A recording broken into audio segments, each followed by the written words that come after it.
කියනවා සීනි වලට රුපියල් 55ක් අඩු කරා ඉතිහාසයේ වැඩිම අඩු කරපු බද්ද. මේ 55 දෙනකොට මේක දැනගෙන හිටියා කියලා හරි පැහැදිලි. මේ එක්තරා ජාවාරම්කාර ව්‍යාපාරිකයෙක් ඒ ආයතනයේ ඔය පාම් තෙල් ආනයනය කරන්න සම්බන්ධ ආයතනයක්. එයාට තියෙනවා වරායේ ගුදම්. ඒ කියන්නේ ඒවා බොන්ඩඩ් වෙයාහවුස් කියලා කියන්නේ. එතකොට ඒ ගුදම් වල තියෙන ඒවා ඒ බදු ගෙවන්නේ නැහැ. ඒවා බදු ගෙවන්නේ ගන්නකොට. එතකොට මේ බද්ද අඩු කරනකොට මම මේක එළිදරව් කරන්නේ පරීක්ෂණයක් කරන්න කියලා රජයට මේක අවශ්‍ය නැහැ. එතකොට මේ බද්ද ගහනකොට මෙට්‍රික් ටොන් 8000ක් සීනි තිබුණා මේ ගුදම් වල. හරි. කලින් ආනයනය කරලා. එතකොට මේ 55 අඩු කරපු ගමන් මෙයා ඒ ගුදම් වලින් සීනි ටික එළියට ගන්නවා. එතකොට යාට බද්ද නැහැ. ගියනකොට බදු තිබුණා. දැන් බද්ද නැහැ. එතකොට යාට වාසිය කීයද? මෙට්‍රික් ටොන් 8000 වැඩි කිරීම 1000 වැඩි කිරීම රුපියල් 55. මිලියන 440ක් විතර ප්‍රමාණයක් එයාට එක රැයකින් ඒ ලාභය ලැබෙනවා. එතකොට හිතනවාද මේක මේ නොදැන කළා කියලා? මේ බදු සහනය යෝජනා කරපු නිලධාරීන් සහ මේ ජාවාරම්කාරය අතර පොඩ්ඩිම දැනීමක් තිබුණේ නැහැ මේ අහම්බෙන් උනේ කියලා. ගුදම් වල තියාගෙන හිටියා බදු අඩු කරගම එළියට ගත්තා. දැන් එළියට ගත්තාන් පස්සේ මොකද කියන්නේ? අනික ආනයනකරු ඔක්කොම කියනවා නේ අපි ගෙනාවේ වැඩි මිලට. එනද මිල අඩු කරන්න බෑ සීනි වල.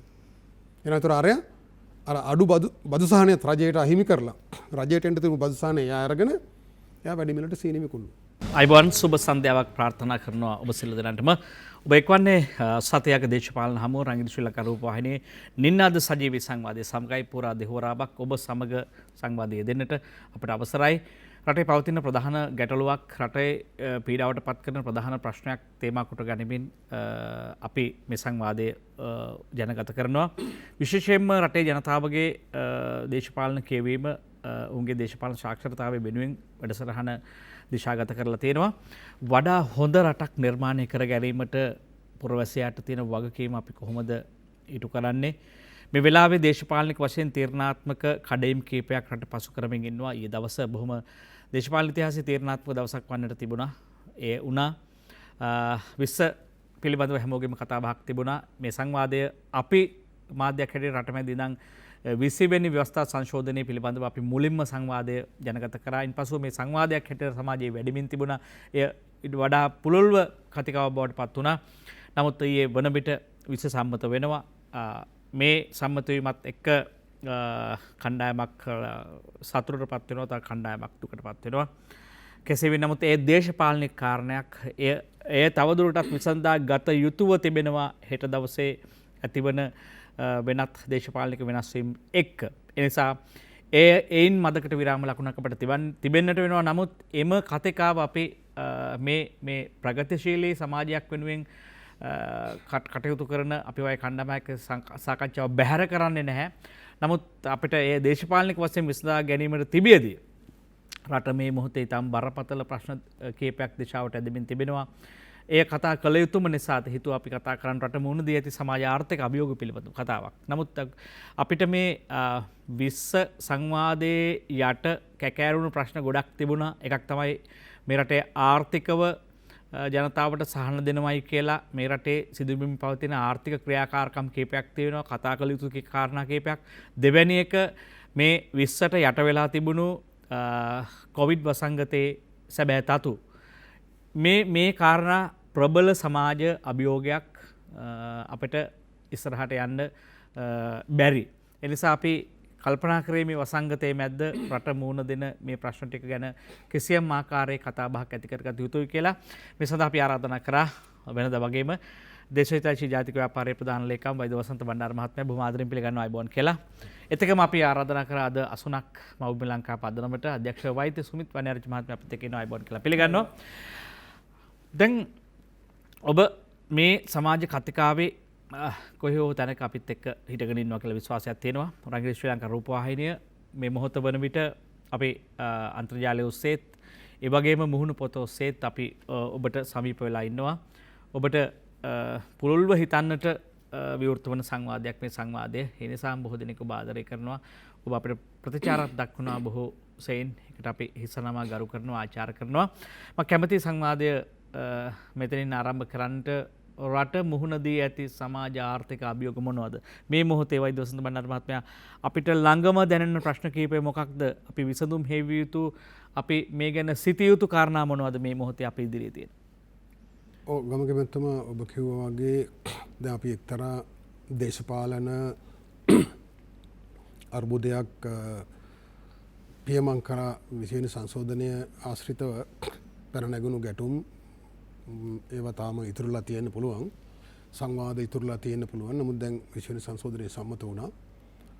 මේ දැන් ඒ දේශපාලන සංවාදය එසේම තිබියදී අපිට විශාල වගකීමක් තියෙනවා සමාජයක් ලෙස මේ කොවිඩ් වසංගතය හමුවේ සමාජ ආර්ථික බරපතල ගැටලු ටිකක් නිර්මාණය වෙනවා. අත් වශයෙන්ම කොවිඩ් වසංගතය නිසා නෙමෙයි, ඊට පෙර සිටම අවපාතයට යමින් තිබුණු ආර්ථිකය තමයි මේ කොවිඩ් අර්බුදය නිසා විශාල ප්‍රපාතයකට ගමන් කරමින් තිබෙන්නේ. ඒ කියන්නේ මේ ගහෙන් වැටිලා හිටිය මිනිහාට තමයි මේ ගුණ අඩින්නේ. එහෙම නැත්තම් මේ දියවැඩියාව වෙනත් අධික රුධිර පීඩනය වෙන්න පුළුවන්, වකුගඩු අකර්මණ්‍ය, ඔය වගේ රෝග රාශියක් තියෙන මිනිහෙක් තමයි මේ වැටිලා අතපය කඩාගන්නේ. එතකොට අපිට ඒ තුවාල අතපය බිඳිච්ච ඒවා හොඳ කරන එක සමගම අර නිදන්ගත රෝග සූපත් කරන එක ගැනත් බලන්න වෙනවා. එහෙම නැතුව දියවැඩියාව හොඳ කරන්න නැතුව තුවාල හොඳ කරන්න බෑ. ඒ නිසා අපි අර ක්ෂණික කෙටිකාලීන විසඳුම් අවශ්‍යයි. තුවාල වලට බේත් දාන්න ඕන. හැබැයි ඒක සම්පූර්ණයෙන් සුව කරන්න නම් අර ශරීරයේ තියෙන නිදන්ගත රෝග සම්බන්ධිනුත් අපිට මේ වෙලාවෙම ක්‍රියාත්මක වෙන්න වෙනවා. ඒවට ප්‍රතිකාර කරන්න වෙනවා. දැන් අපේ ආර්ථිකයේ තියෙන ප්‍රධානම ප්‍රශ්නයක් තමයි පදනමේ තියෙන දුර්වලකම.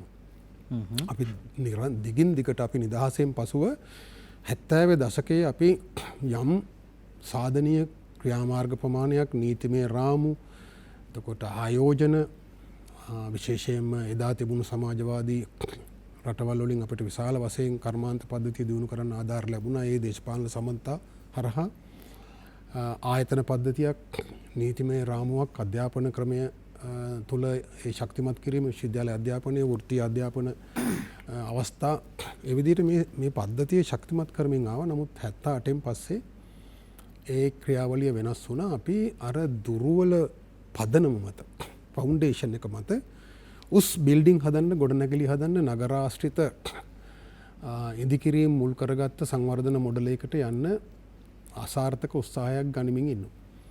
ඒ නිසා අපිට දැන් මේ වැටලා ඉන්න තැන අපිට හොඳයි. ඒක අපේ මොලේ පෑදෙන්න ඕන. ඒ නිසා අපි පදනම ශක්තිමත් කර ගැනීම සඳහා, මොකද්ද පදනම ශක්තිමත් කිරීම කියලා කියන්නේ?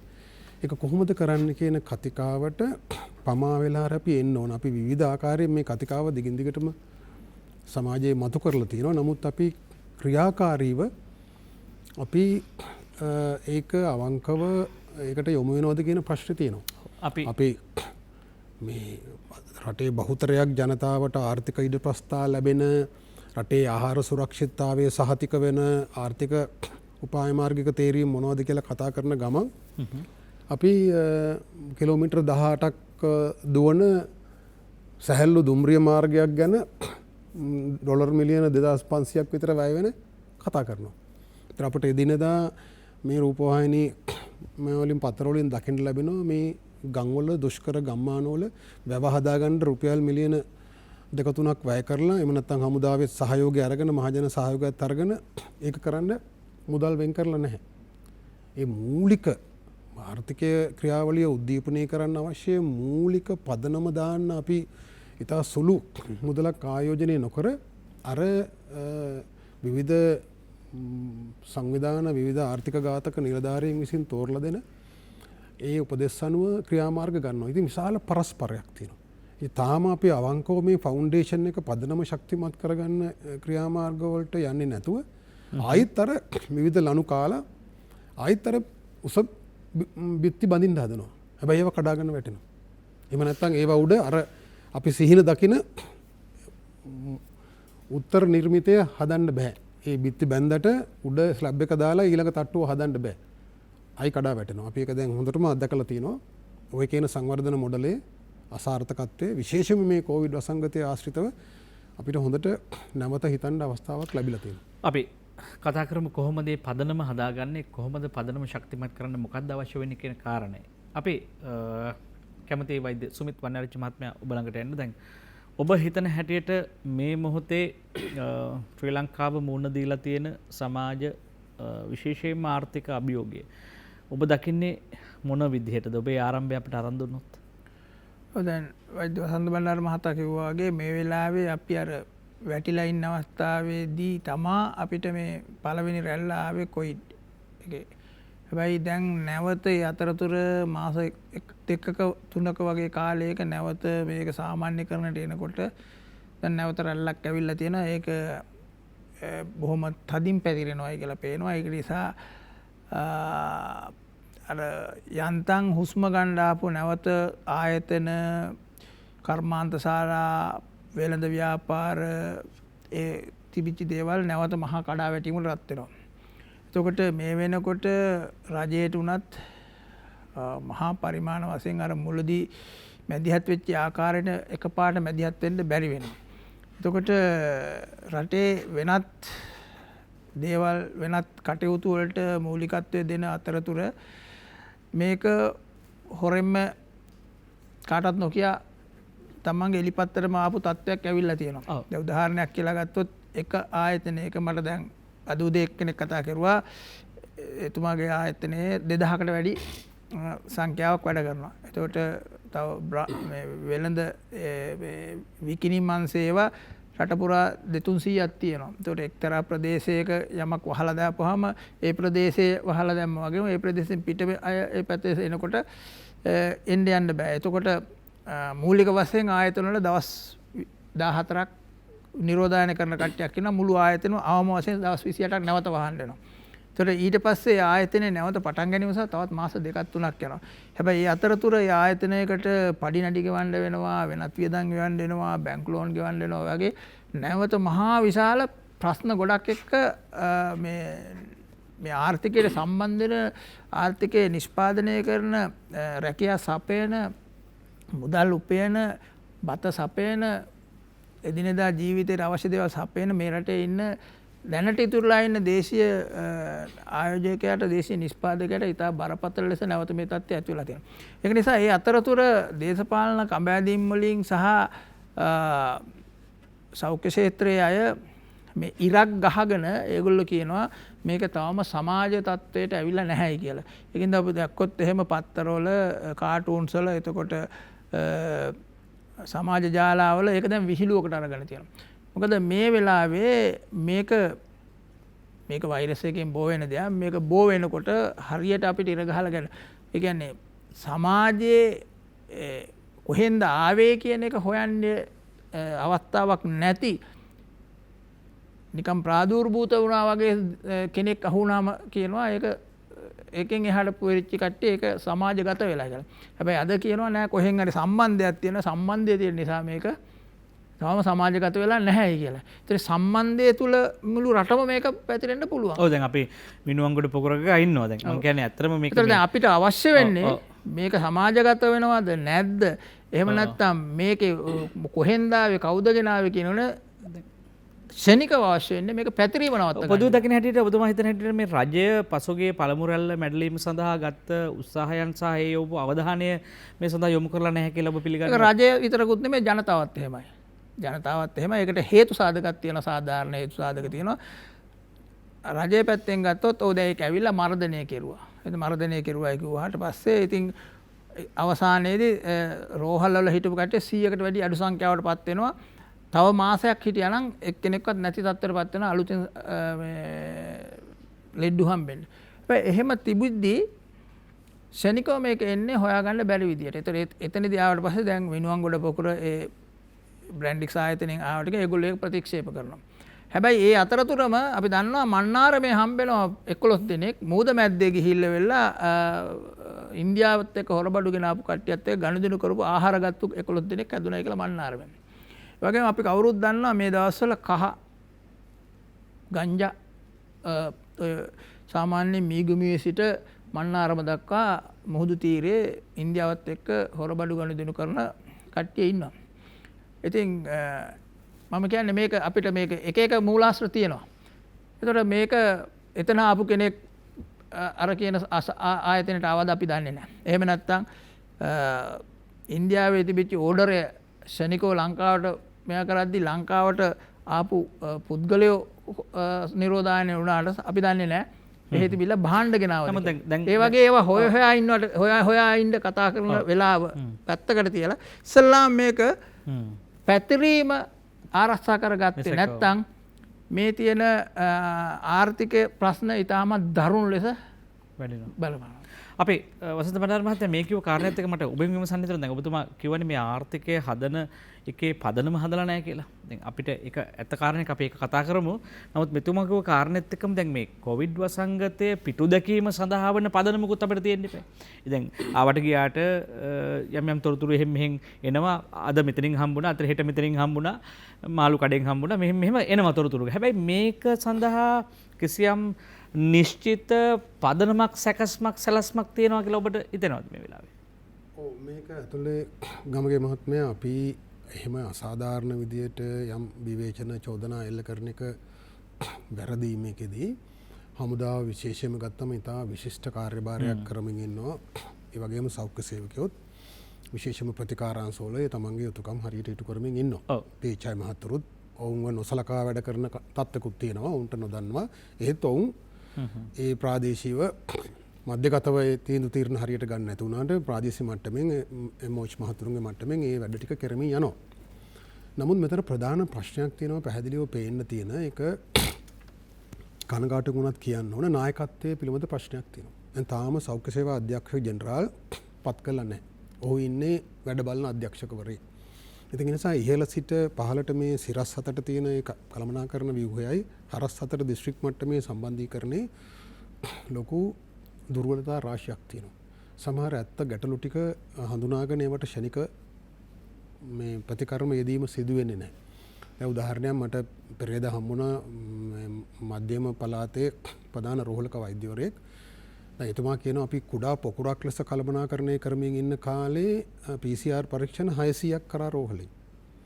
එතකොට දැන් ඒක 1200ක් වෙන්න ඕන මේ සමාජගත වීමේ අභිමුව ඉන්නකොට.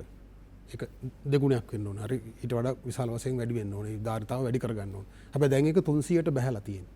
ඉතින් අයි ප්‍රශ්නේ කියලා අහපුවම ඒ අර ජාන එක්ස්ට්‍රැක්ට් කරන එක්ස්ට්‍රැක්ට් එක කියන එකේ ප්‍රශ්නයක් තියෙනවා. එතකොට ඒවා විසඳ ගන්න මැදිහත් වෙලා නැහැ. එහෙම මේකට සූදානම් වීමක් නැහැ. මම පොඩි උදාහරණයක් මේ කිව්වේ.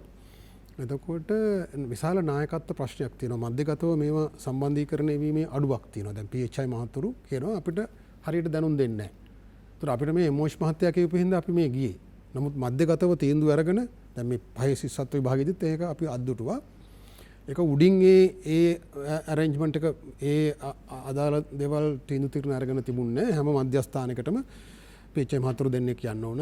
ඒ අය මේ විදියට මේ දෙමව්පියෝ රැස් වෙනවා. ඒවා කළමනාකරණය කරන්න ඕන උපදෙස් දෙන්න ඕන. හැබැයි ඒ නිශ්චිත සෞඛ්‍ය උපදෙස් පිළිපදිනවා කියලා සොයා බලන්න ඕන. හැබැයි ඒක එහෙම උනේ නැහැ කියලා ඒ අයම චෝදනා කරනවා. හැබැයි යම් එම්.ඔච් මහතුරු ඒ අයගේ නිලධාරි මහතුරු යවලා එයාගේ ප්‍රදේශය එහෙම කරලා තියෙනවා. යමුත් එක මධ්‍යගතව එහෙම කෙරුන්නේ නැහැ. මම පොඩි උදාහරණ කියන්නම්. මේවා පොඩි වුණාට ඒ වගේ ප්‍රතිඵල බරපතලයි. දැන් ආවේක්ෂණ ක්‍රියාවලිය රෝහල් ආශ්‍රිතව සමාජීය ආශ්‍රිතව ඒ ආවේක්ෂණ ක්‍රියාවලිය හරියට සිද්ධ වෙන්නේ නැහැ. ඉතින් දැන් ඒ ඔක්කොටම වඩා දැන් අපි මේ සමාජයට සම්ප්‍රේෂණය වෙලාද නැද්ද කියලා මේ ඉරක් ගහන තර්කයක් මතු කරමින් ඉන්නවා. මේ වරද ඉන්දියාවත් කරා ඉතාලියත් කරා. ඉන්දියාවේ සතියක් ඇද හිටියා. අතරම කේරළයේ මහායුතුතුමිය ලොකු මැදිහත්වීමක් කරා ඒ ක්ෂණිකව ක්‍රියාත්මක වෙන්න ඕන කියලා. ඒතකොට ඒ සත්‍ය දේශපාලන වශයෙන් ඇද්දා. දැන් අපි ලොක්ඩවුන් කරාම ආර්ථික ප්‍රශ්න අරවා මේවා මොන ඒවට උත්තර හොයන්නේ කොහොමද කියන වික්ෂිප්තභාවය නිසා ඒ තීන්දුව නොගෙන හිටියා සතියක් ඇද්දා.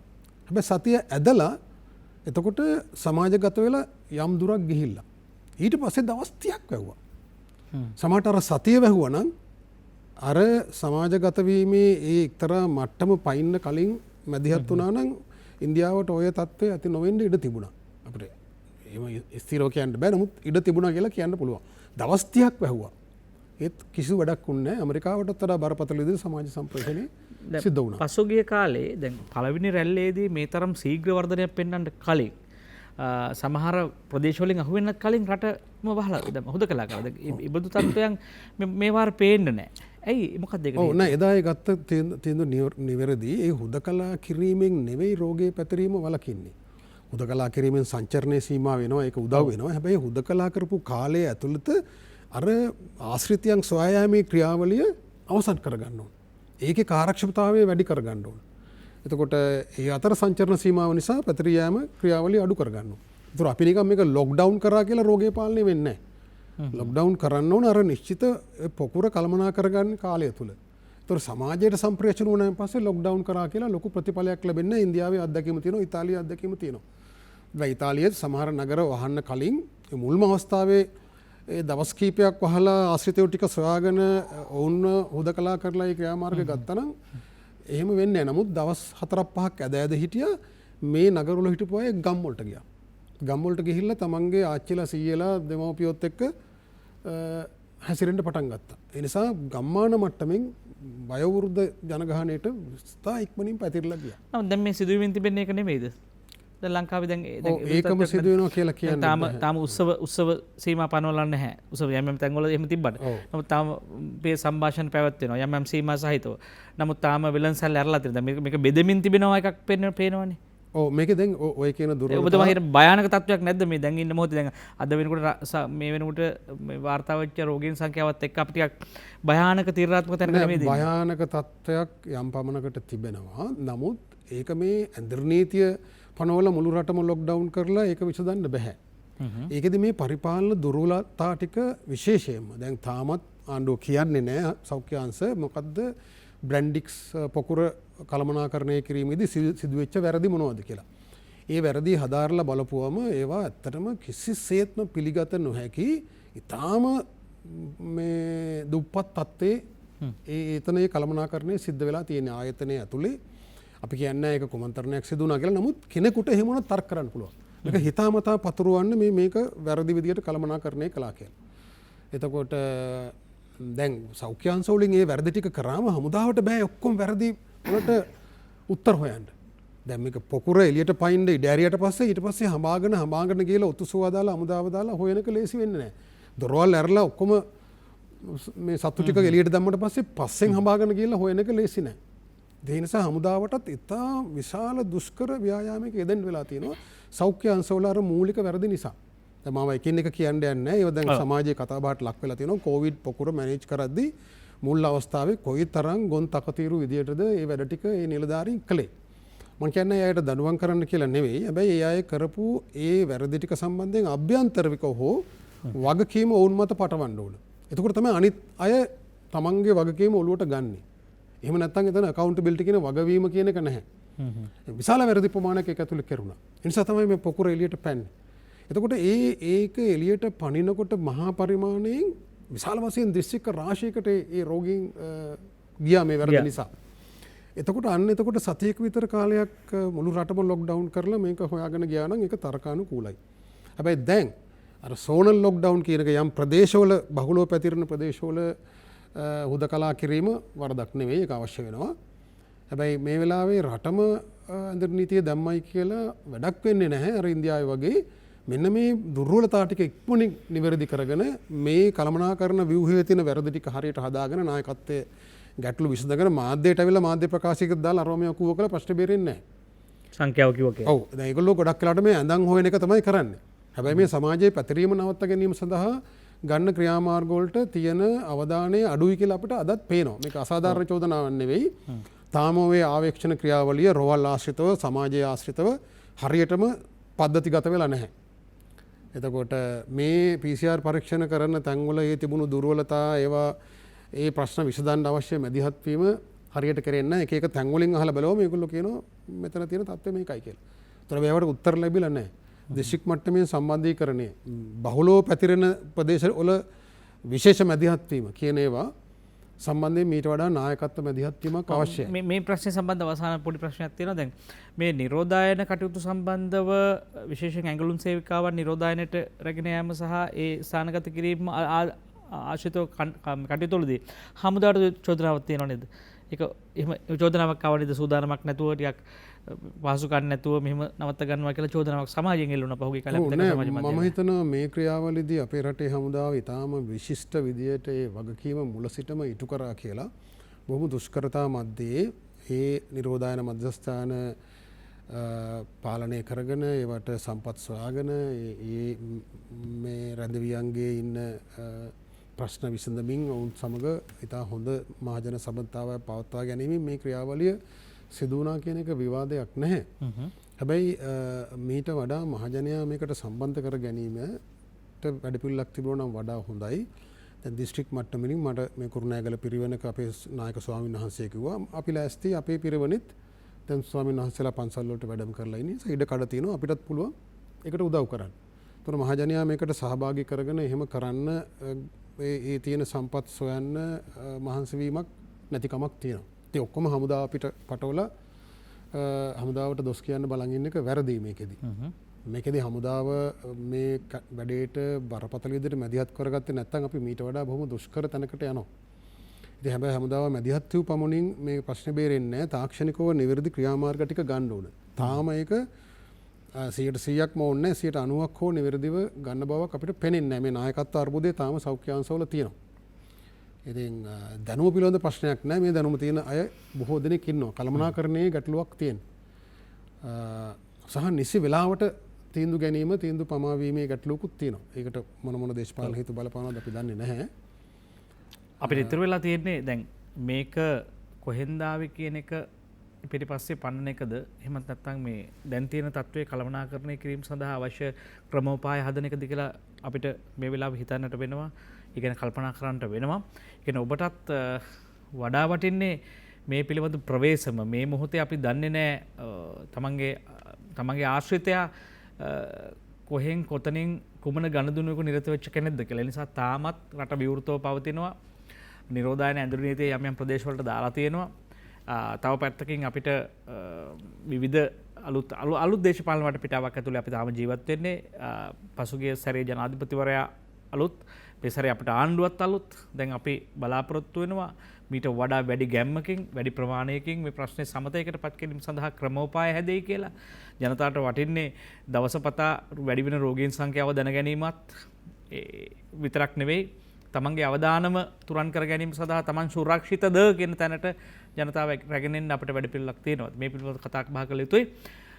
ඔබ රැඳෙන්නේ නින්නාද සජීවී සංවාදයේ සමග. අපි කැමති සංවාදයේ පළමු විරාමයට ඔබෙන් අවසර ඉල්ලන්න රැඳී සිටින්න අප සමග. ඔබ නැවතත් නින්නාද සජීවී සංවාදයේ සමගයි මේක වන්නේ රට මුහුණ දී ඇති සමාජ ආර්ථික අභියෝග පිළිබඳවයි කතා බහ කරන්නේ. තාම රෝග බය අපට තියෙනවා. මේ මොහොතේ අපේ බිය එන්නම වැඩි වෙනවා කියලා අපට දැනෙනවා.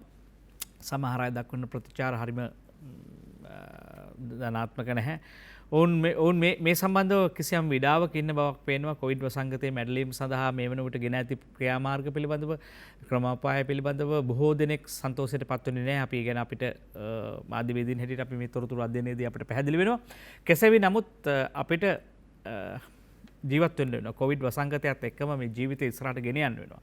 මේ රටට සිද්ධ වෙන ආර්ථික පාඩුව රට ආපසු යනවා නම් ඒක ආපහු පෙරට ගෙන යාම සාමාන්‍ය හැමෝගෙම වගකීමක්. ඒ නිසා ඒ වෙනුවෙන් අපි පෙනී සිටින්නට වෙනවා. රට වහලා දාලා අපිට නිදා ගැනීමේ හැකියාවක් නැහැ. අපිට ආයේ හෙටක් තියෙනවා. හෙටක් ගැන කල්පනා කරනවා නම් අපිට මේ ඉදිරියට ක්‍රමෝපායන් හදාගෙන උපාය මාර්ග සැලසුමක් ඇතුලේ අපි රට ඉස්සරහට ගෙනියන යාන්ත්‍රණය තමයි වඩා සංවාදයට ගත යුත්තේ. ඒ නිසා ඒ ගැන අපි සංවාදය ඔබට බාර කරනවා. මෙතෙන් සිට ඔබටත් එන්න පුළුවන් සංවාදයට 066යි 22යි 83යි 686 9න් එන්න පුළුවන්. ඒත් එකම මුහුණු පොත ඔස්සේ අපි ඔබට පුළුවන් අපිට කෙටි පණිවිඩ එවන්න. අපි සියලු ඔබට සංවේදීව මේ සංවාදය ඔබේ සංවාදයක් බවට පත් කරන්න අපි කටයුතු කරන හැකිතාක් රටේ අලුත් දිශාවකට සංවාදයක් ආරම්භ කිරීම හේතු කොටගෙන අපි කැමති සුමිත් වනරාජ මහත්මයා දැන් අපි මෙතෙක් කොවිඩ් මර්ධන වැඩපිළිවෙල සඳහා කිසියම් යාන්ත්‍රණයක් රටේ තිබුණා. ඒ යාන්ත්‍රණය පිළිබඳව අපි විවේචන දැක්කා. හැබැයි අපි ඊට වඩා හොඳ තත්ත්වයක් නිර්මාණය වෙන්න ඉපැයි දැන් අපිට ජනාධිපතිවරයාගේ ආණ්ඩුවකුත් තියෙනවා. දැන් අපි දැන් මීට වඩා සුරක්ෂිතව මේ වැඩේ වෙයි කියලා ජනතාව බලාගෙන ඉන්නවා.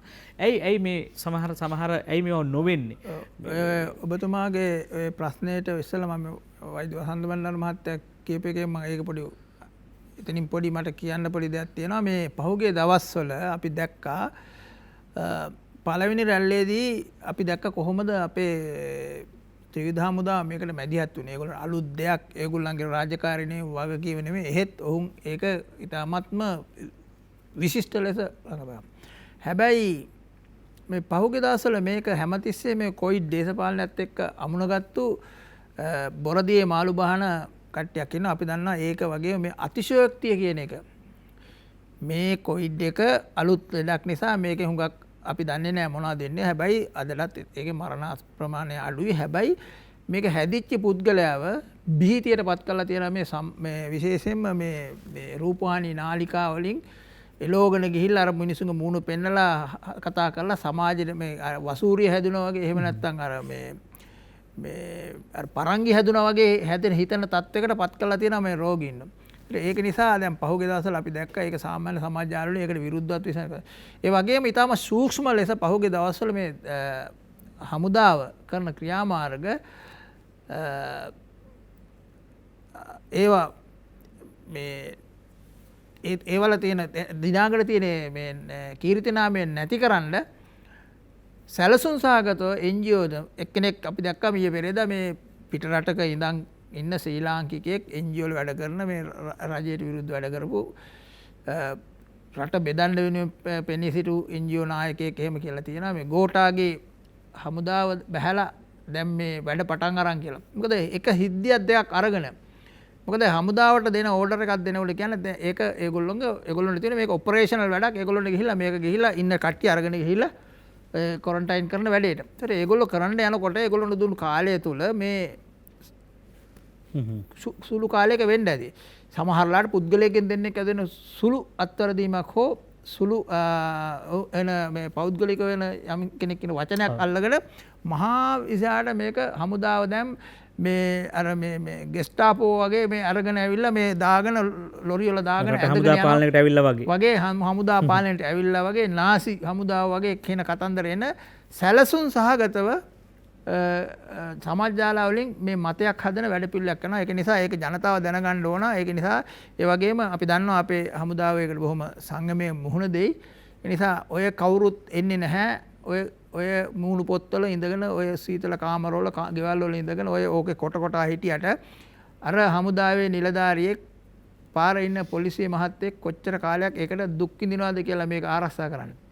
ඒක නිසා අපි යම් කිසි කෙනෙක්ගෙන් සුළු අඩුපාඩුවක් වෙලා තිබුණා නම් ඒක ගැන අපි අනුකම්පා කරනවා. ඒකට දෙන්න මේ අපි ඒකට ඒගොල්ලන්ට ඒක හදාගන්න අවස්ථාවක් දෙන්න ඕනේ. හැබැයි සමස්තයක් වශයෙන් මේ කරන දේ පිළිබඳව හමුදා විසින් කරන දේ පිළිබඳව අපි අගයීමකට ලක් කරන්න ඕන. ඒක නිසා මෙවැනි අය අපි අඳුනලා දෙන්න ඕන මේගොල්ලෝ මේ සමාජයට කරන්නේ අවඩක්. මට මොහොතකට අවසර දෙන්න පළමු ඇමතුමට යන්න 066 22 තලව කලින් දයාරාවනගොඩ මහත්තයා ඔබ එන්නේ අයවරවට. තිරුවන් සරණයි. ඇත්තටම මේකේ මට තියෙන ප්‍රශ්න දෙකක් ඔබතුමන්ලගෙන් අහන්න. පළවෙනි දේ තමයි අපි ඔහුගේ කාල සීමාවේ මේක දැන් අර මේ වරන්ද බණ්ඩාර මහත්තයා කිව්වා විදිහට අපි දැන් මේක 100ක පෙට්ටිය අඩු කරගෙන ඇවිත්න වෙලාවේ ඔබලා හැම කෙනෙක්ම අපි දැක්ක දෙයක් තමයි මේ රටේ සැනකෙලි ඊළඟට මේ අපි මූලික වශයෙන් තියෙන සෞඛ්‍ය පුරුදු මේ ඔක්කොම මිනිස්සු අමතක කරා. බස් එක යනකොට මුඛවාඩමක් දාන්න කැමති වෙන්නේ නැහැ. අධික සෝදාන්න කැමති වෙන්නේ නැහැ. ඒවා ඔක්කොම කැඩිලා බින්දලා පැත්තකට දැම්මා. මෙන්න මේක තමයි පහිතේ පළවෙනි දේ. ඊළඟ කාරණේ තමයි දැන් මේකට බුදුමල්ලා මම කියනවා මම දිගුවක් මම කියන්නම්. ඇයි මේ ත්‍රිවිධ හමුදාව මේකට සම්බන්ධ වුනේ? ඇත්තටම මොන්ගේ කඳවුරු පුහුණු පාසල් මෙන්න මේ වගේ තමයි ඔය හැම තැනකදීම ඒ අවශ්‍ය පහසුකම් ලබා දුන්නේ. ඒ වගේම ඊට ඉක්මනින් ඒ වගේ තැන රෝගියෙකුට අවශ්‍ය විදිහට පහසුකම් සලසන්න පුළුවන් මූලික උපකරණ ටික ඇඳ ඒ වගේ දේවල් ටික අවශ්‍ය දේ කරගන්න මිනිස් බලය හොඳටම තියෙනවා. මෙන්න මේක තේරුම් ගත්තේ නැහැ ගොඩක් අවස්ථාවල හිතුවේ මේක මේ හමුදාව නැති වෙලා එතුමා කිව්වා වගේ අහවලාගේ හමුදාවේ කියලා ඔන්න වගේ නිකන් ජරා කතාවක් කිව්වා. දැන් මේ ළඟ දෙවෙනි ප්‍රශ්නේ තමයි ඇත්තටම දැන් මේක පැතිරුණ විදිහ වෙනුවට වඩා හොඳයි. නැවතතාව මූලික වශයෙන්ම අපි අපේ අර සෞඛ්‍ය පුරුදු පද්ධති ඒ කටයුතු ටික කරනවා නම් මෙන්න මේක තමයි සමාජගත වෙන්න ඕනේ. එහෙම නැත්නම් මේ එක්කෙනාගේ මතවාද සමාජගත වීමෙන්, දේශපාලන මතවාද සමාජගත වීමෙන් මේක කවදාවත් විසඳුමක් හම්බෙන්නේ නැහැ. ඊළඟට මේකට ස්ථිරසාර යම් කිසි රාජ්‍ය වැඩපිළිවෙලක් අවශ්‍ය වෙනවා. මම හිතේ ගැන පොඩ්ඩක් දීර්ඝ වශයෙන් කතා කරත් හොඳයි. තිරුවන්සරණයි. බොහොම ස්තුතියි ඔබට 066 22 83 669 ඔබට එන්න පුළුවන්. අපි ඔබට ආරාධනා කරනවා මේ රට මුහුණ දී ඇති සමාජ ආර්ථික අභියෝග පිළිබඳ සමාජ අභියෝගයක් තමයි ප්‍රධාන වශයෙන් කොවිඩ් වසංගතය. මේ කොවිඩ් වසංගතයත් එක්ක ගැට ගැහිලා තියෙනවා ආර්ථික ගැටලු රාශියක්. ආර්ථිකය කොවිඩ් වසංගතයෙන් සතියක් කිසියම් ආකාරයක රටා කර්මන්නේ වුණොත් ආර්ථිකයේ පසුපසට යන වේගය අපිට හිතා ගන්නවත් බෑ. ඒ ගැන අපි කතා කළ යුතුයි. ඔබට බාර කරමින් ඔබට එන්න අපි ආරාධනා කරනවා සංවාදයට ප්‍රශ්නයක් අරගෙන එන්න. සුමිත් මහත්මයා දැන් තව මතයක් සමාජයේ පවතිනවා. දැන් කොවිඩ් නැති වුණේ නැහැ සමාජයේ. අපි කොවිඩ් නැති වුණේ නැහැ. කොවිඩ් පිළිබඳ කතා බහ නැති කරා. මාධ්‍ය විසින් මේක ආපහු වෙන කතාවක් ඉස්සරහට ගත්තා. අපිට මැතිවරණය ආවා. ඒ වගේ ඒතකොට දැන් මේ නිසාම ජනතාවගේ පැත්තෙනුත් කොවිඩ් සඳහා තිබෙන බිය නැති වුණා. දැන් මේවා සම්බන්ධව ඇයි අපි ඒ සාකච්ඡා එහෙම නොවුනේ? අපිට එහෙම නිශ්චිත වැඩපිළිවෙලක් තිබෙන්නේ නැද්ද? ඒක අඛණ්ඩව පවත්වාගෙන ආවේ නැද්ද? ඒක අර රෝගේ හොයනවට වඩා රෝගේ කොහෙන් පැතුරුණා හොයනට වඩා මේක හොයාගන්න එක වඩා වටිනවා. මොකද මෙතනින් පස්සේ තමයි රට ගෙනියන්න තියෙන ඉස්සරහට. ඔව් දැන් මෙහෙමයි. අර මීමැසි ගුලක වැඩකාර මැස්ස ඉන්නවා, රජිනේ ඉන්නවා, වෙන කර්තව්‍ය තියෙනවානේ. ඒකට වැඩකාර මැස්ස බලාගෙන ඉන්නේ අර පිටි මොකක් හරි ආවොත් ඇටැක් කරන්න බලාගෙන. ඒ නිසා සමහර වෙලාවට අපේ මෙතුමත් කිව්වා වගේ සෞඛ්‍ය අංශයේ කටයුතු ඒගොල්ලන්ගෙන් ටිකක් අඩාල වෙන්න ඇති. හැබැයි සමාජය දිහා බලපුවාම සහ ආර්ථිකය දිහා බලන රටක් දිහා බලපුවාම මේ රටක් වහගෙන කොවිඩ් විතරක් නිසා කොවිඩ් නිසා වහගෙන ජීවත් වෙන්න බෑ. ඒක අද මුළු ලෝකෙම තීන්දුව කරලා තියෙන එක කරන්න බෑ. ඒක ඇමරිකාවෙත් බෑ, ඒක ඉතාලියෙත් බෑ, ඒක අපේ රටෙත් බෑයි කියලා තියෙනවා.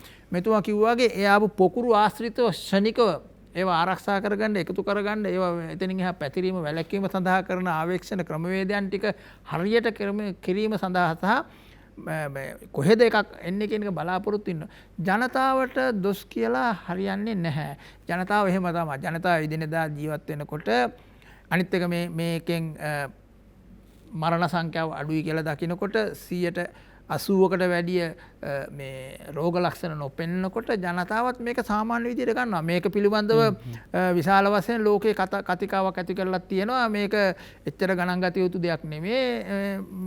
මේක ජීවත් වෙන්න ඕන එකත් එක කියලා කියන කතාවක්. ඒතර ඒවත් මිනිස්සු අතර තියෙද්දි ඒවත් එක සමපාත කරලා අපි දන්නවා මේ දවස්වල සමාජ දාලාවලත් යනවා. ලංකාවේ දවසකට 8 දෙනෙක් මැරෙනවා ඇක්සිඩන්ට් වලින්. මෙච්චර මැරෙනවා මේ වලේ. එතකොට ඒවට සාපේක්ෂව මේක මොකද්ද? එතකොට මිනිස්සු එහෙම සාමාන්‍යකරණය කරනවා. ඒක නිසා ඒක අපිට මේ බැහැර කරන්න බෑ. හැබැයි යුතුයකම ඉෂ්ට කරන අනිත් අය ඒක බලාගෙන ඉඳලා ඒ කරනවා. ඒ ඔක්කොම 100% කරලා සමහර වෙලාවට අතහැරන අවස්ථා ඕන තරම් ඇති. අපි ඔබට මතක් කරනවා 066 22 83 689 වසන්ත බණ්ඩාර මහත්මයා දැන් මේ රට වහන්න නැතුව තියාගෙන ඉන්නේ. දැන් ඔබතුමා කිව්වේ අර ආර්ථිකයේ පදනම හදන්නද? දැන් අපි කියනවානේ මේ වෙලාවේ දැන් කොවිඩ් එක අපි ජීවත් වෙන්න වෙනවා. හැබැයි රට ආර්ථික වශයෙන් මේක කඩා වැටෙන්න දෙන්න බෑ. ඒ නිසා අපි මේ රට වහන්න බෑ. රට වැහුවොත් ආර්ථිකය කැඩෙනවා කියලානේ මතයක් තියෙනවනේ. දැන් ඒතකොට මේ රට වහන්න නැතුව තියා ඉන්නේ ඔබ කිව්ව මේ ආර්ථිකයේ පදනම හදන්නද? ඔව් මෙහෙමයි ගමගේ මහත්තයා. දැන් මේ ආර්ථිකයේ පදනම හදන්නේ ආණ්ඩුව සහ ආණ්ඩුවේ ආයතනම නෙවෙයි. ආණ්ඩුව සහ ආණ්ඩුවේ ආයතන කරන්නේ ඊට අවශ්‍ය සැලසුම් සකස් කරලා අවශ්‍ය පහසුකම් සලසන. ඒ පදනම දාන්නේ මේ රටේ කුඩා කර්මාන්තකාරයෝ, මේ රටේ ගොවියා, මේ රටේ අනිකුත් ව්‍යාපාරිකයෝ. එතකොට ආණ්ඩුව කරන්න ඕන ඒ පදනම දාන්න අවශ්‍ය තත්ත්වය නිර්මාණය කරන එක. ඒකට අවශ්‍ය බඩු බාහිරාදිය, දැනුම සහ ඒකට ඒ අනිකුත් යෙදෙවුම්. දැන් උදාහරණයක් විදිහට අපි මේ එක තැනකින් ස්විච් එකක් දාලා පිච්චිලා තියෙන ෆියුස් එකක් දාලා ලයිට් පත්තු කරන්න පුළුවන්කම තියෙද්දි ඒ ස්විච් එක හොයාගන්න නැතුව එහෙම නැත්නම් ෆියුස් එක පිච්චිලා තියෙන එක හොයාගන්න නැතුව අපි ලයිට් කණුවෙන් කණුවට නැගලා වයර් කපලා ගැට ගහලා ලයිට් දානවා, ආයි බහිනවා, ආයි කණුවකට නගිනවා, ලයිට් දානවා, බහිනවා. එතකොට මෙවැනි දෙයක් තමයි බොහෝ විට අපිට දකින්න ලැබෙන්නේ. අර නිශ්චිත උපාය මාර්ගික තීන්දුව ගන්නේ නැතුව අපි මේ ඔපරේෂනල් දේවල්, ඒ කියන්නේ එදිනෙදා කළමනාකරන කටයුතු කරන්න උත්සාහ කරනවා. හැබැයි එතකොට මහා වෙනසක් අපිට දකින්න බෑ. ඉතින් මේකෙදී අර මේ මතුවෙච්ච ප්‍රශ්න ආර්ථිකය ගොඩ ගැනීම සඳහා රට ඇරලා තිබ්බ පමණින් වෙන්නේ නැහැ කියලා ඔබතුමා කියන්නේ. ඕන රට ඇරලා තියන්න ඕන මේ වසංගතය පාලනය කරන්නත් ඕන ඒක අවශ්‍යයි. පිළිගන්නවා. ඒක වසා තැබීමෙන් නෙමෙයි පාලනය වෙන්නේ. මෙන්න මේ කළමනාකරණ ක්‍රියාවලිය ශක්තිමත් කරලා මහජනය සහාය මේකට ගන්න ඕන. අර ඔබ කිව්වර මේක දැන් උනේ මොකද්ද කියලා හොයන්න ඕනේ නැහැ කියන එක මම එහෙමම පිළිගන්නේ නැහැ. මහජන සහාය ලබා ගන්න නම් මහජන විශ්වාසය තහවුරු වෙන්න ඕන. ඒ කියන්නේ මේවා හරියට කරනවා කියලා. රෝගියාට දැන් හිතන්න දැන් එංගලන්තේ විශාල වශයෙන් පාවිච්චි කරා පෞගේ කාලේ ගෙදර ඉඳලා ප්‍රතිකාර ගන්න ක්‍රමේ. ඔක්කොම ලෙඩ හොස්පිටාලට අරන් ආවේ නැහැ. විශේෂයෙන්ම රෝග ලක්ෂණ නැති රෝගීන් ගෙදර ඉඳලා පාලනය කරන්න අන්තර්ජාලය හරහා කැමරාවෙන් බලලා ස්මාර්ට් ෆෝන් එකෙන් බලලා ડોක්ටර්ත් එක්ක කතා කරනවා කෝල් සෙන්ටර් එකක් තියෙනවා. එතකොට යාට දැනෙනවා යා ඉන්නේ ආරක්ෂාකාරී තැනක කියලා. ඒ විශ්වාසය ඇති වෙනවා. එතකොට යා කලබලයක් කරන්නේ යා ගෙදර ඉන්නකොම ගෙදර ඉන්නවා. ඒ හැමෝම නෙවෙයි ස්වච්ඡාවෙන් ඒක කරන්නේ.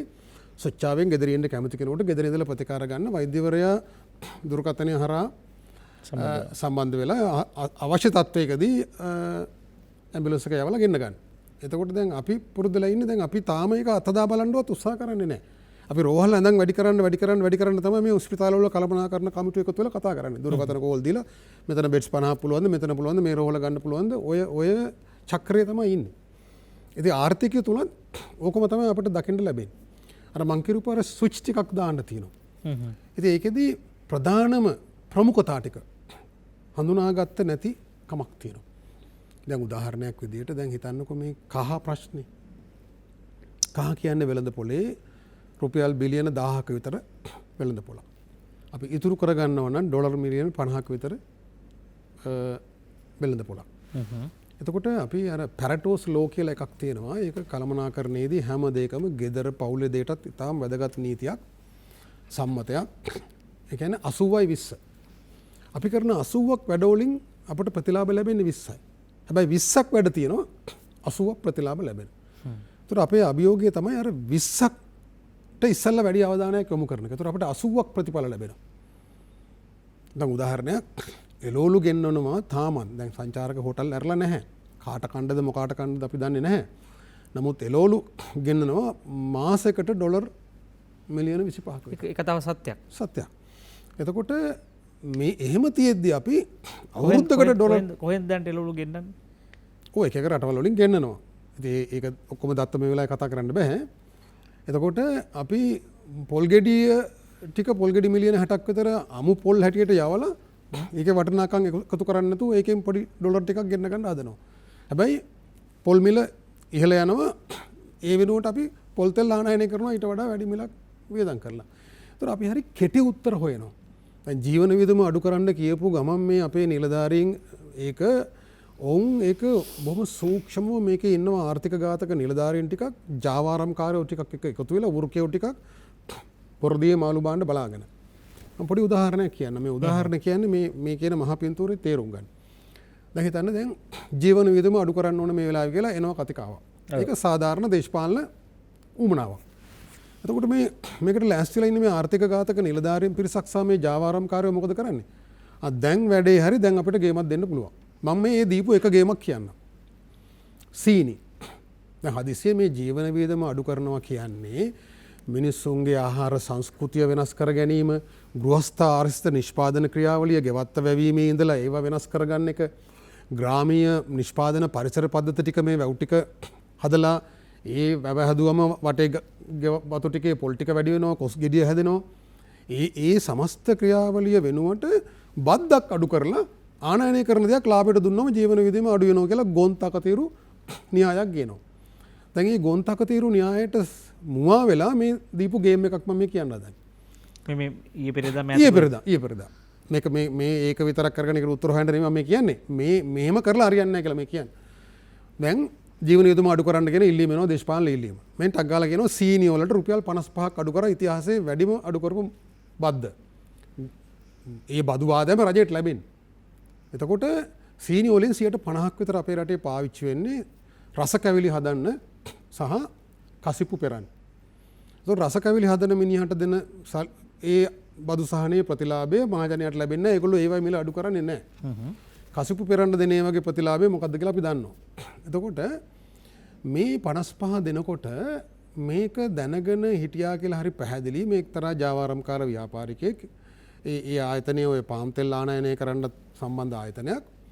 එයාට තියෙනවා වරායේ ගුදම්. ඒ කියන්නේ ඒවා බොන්ඩඩ් වෙයාහවුස් කියලා කියන්නේ. එතකොට ඒ ගුදම් වල තියෙන ඒවා බදු ගෙවලා බදු ගෙවන්නේ නැහැ. ඒවා බදු ගෙවන්නේ ගන්නකොට. එතකොට මේ බද්ද අඩු කරනකොට මම මේක එළිදරව් කරන්නේ පරීක්ෂණයක් කරන්න කියලා රජයට මේක අවශ්‍ය නැහැ. එතකොට මේ බද්ද ගහනකොට මෙට්‍රික් ටොන් 8000ක් සීනි තිබුණා මේ ගුදම් වල. හරි. කලින් ආනයනය කරලා. එතකොට මේ 55 අඩු කරපු ගමන් මෙයා ඒ ගුදම් වලින් සීනි ටික එළියට ගන්නවා. එතකොට යාට බද්ද නැහැ. ගියනකොට බදු තිබුණා. දැන් බද්ද නැහැ. එතකොට යාට වාසිය කීයද? මෙට්‍රික් ටොන් 8000 වැඩි කිරීම 1000 වැඩි කිරීම රුපියල් 55. කෝටි 440ක් විතර ප්‍රමාණයක්. සෝරි බිලියන 440ක් විතර ප්‍රමාණයක් යාට එක රැයකින් ඒ ලාභය ලැබෙනවා. එතකොට හිතනවාද මේක මේ නොදැන කළා කියලා? මේ බදු සහනේ යෝජනා කරපු නිලධාරීන් සහ මේ ජාවාරම්කාරය අතර පොඩ්ඩිම දැනීමක් තිබුණේ නැහැ මේ අහම්බෙන් උනේ කියලා. ගුදම් වල තියාගෙන හිටියා බදු අඩු කරගම එළියට ගත්තා. දැන් එළියට ගත්තාන් පස්සේ මොකද කියන්නේ? අනික ආනයනකරුවෝ ඔක්කොම කියනවා නෑ අපි ගෙනාවේ වැඩි මිලට. එනද මිල අඩු කරන්න බෑ සීනි වල. එනතර අර අඩු බදු සහනයත් රජයට අහිමි කරලා රජයට එන්න තිබුණු බදු සහනය එයා අරගෙන එයා වැඩි මිලට සීනි විකුණනවා. එතකොට මේ ජාවාරම්කාරයෝ පිරිසක් මේක ඇතුලේ ගේම් ගහනවා. එහෙම ගහන්න පුළුවන් වෙලා තියෙන්නේ ආණ්ඩුව විනිවිදභාවයෙන් කටයුතු නොකරන නිසා. හැම භාණ්ඩයක් සම්බන්ධයෙන්ම මේ විනිවිදභාවය ඕන කියලා නෙමෙයි කියන්නේ.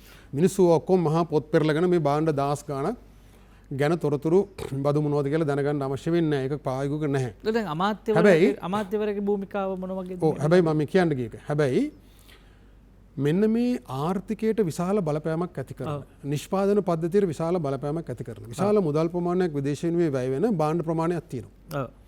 ඒක සම්බන්ධයෙන් විනිවිදභාවයක් තියෙන්න ඕන.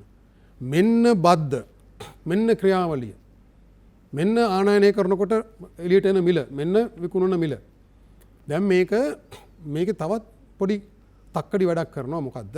මේ නිලධාරීන් ආනයන සීමා පනවනවා. මේවා తాවකාලිකයි. ඒතොර ඒගොල්ලොම තමයි ඒවා ලිහිල් කරන්නේ. හරි? සමහර ඒවාට සීමා පැනවුවම වෙනත් කළු වෙළඳ පොලක් හැදෙනවා. බැගේජස් වලින් ගේන්න පටන් ගන්නවා. දැන් ඒක අඩුයි. ඒතොර මූදෙන් හොරෙන් ගේනවා. කහ තමයි හොඳම උදාහරණය. එතකොට මේ සීමා පැනවීම වලින් කරන්නේ අර දීර්ඝකාලීන බදු මගින් මිල විකෘතිය වළක්වන ක්‍රියාමාර්ගය ගන්න බැරි වෙනවා. ඒ තහනම් කරලා තියෙන්නේ. ඒතර තහනම හොඳයි කියලා මතයක් හැදෙනවා. හැබැයි තහනම කරලා තියෙන්නේ සූක්ෂම ඕන වෙලාවට ඒක අයින් කරන්න. හැබැයි අර නිශ්චිත බද්දක් ස්ථිරව ගහපුවම එතකොට මොකද වෙන්නේ? අර ආනයනකරුවන්ට බදු ගෙවන්න වෙනවා. මහජනයා දන්නවා ගෙවිය යුතු බද්ද මොකද්ද? මහජනයා දන්නවා ඒකෙන් ආණ්ඩුවට එන ආදායම කොච්චරද කියලා. මේක වළක්වන්න තමයි පැනලා තහනම් කරමු කියලා ඔක්කොම තහනම් කරනවා. හැබැයි හිමීට මේ නිලධාරීන්ගේ නියෝගයකින් ඒ තහනම ඉවත් කරනවා. මහජනයා දන්නේ නැහැ දැන් ඉවත් කරලාද කියලා. පැහැදිලි. දැන් මම කලින් සඳහන් කරත් මේක මේ අමාත්‍යවරයා දන්නේ නැද්ද? අදාළ විශේෂ භාර අමාත්‍යවරයා මේක දන්නේ නැද්ද? දන්නවද? ඔබතුමාගේ විශේෂ භාර අමාත්‍යවරු ගොඩක් ඉන්නවනේ.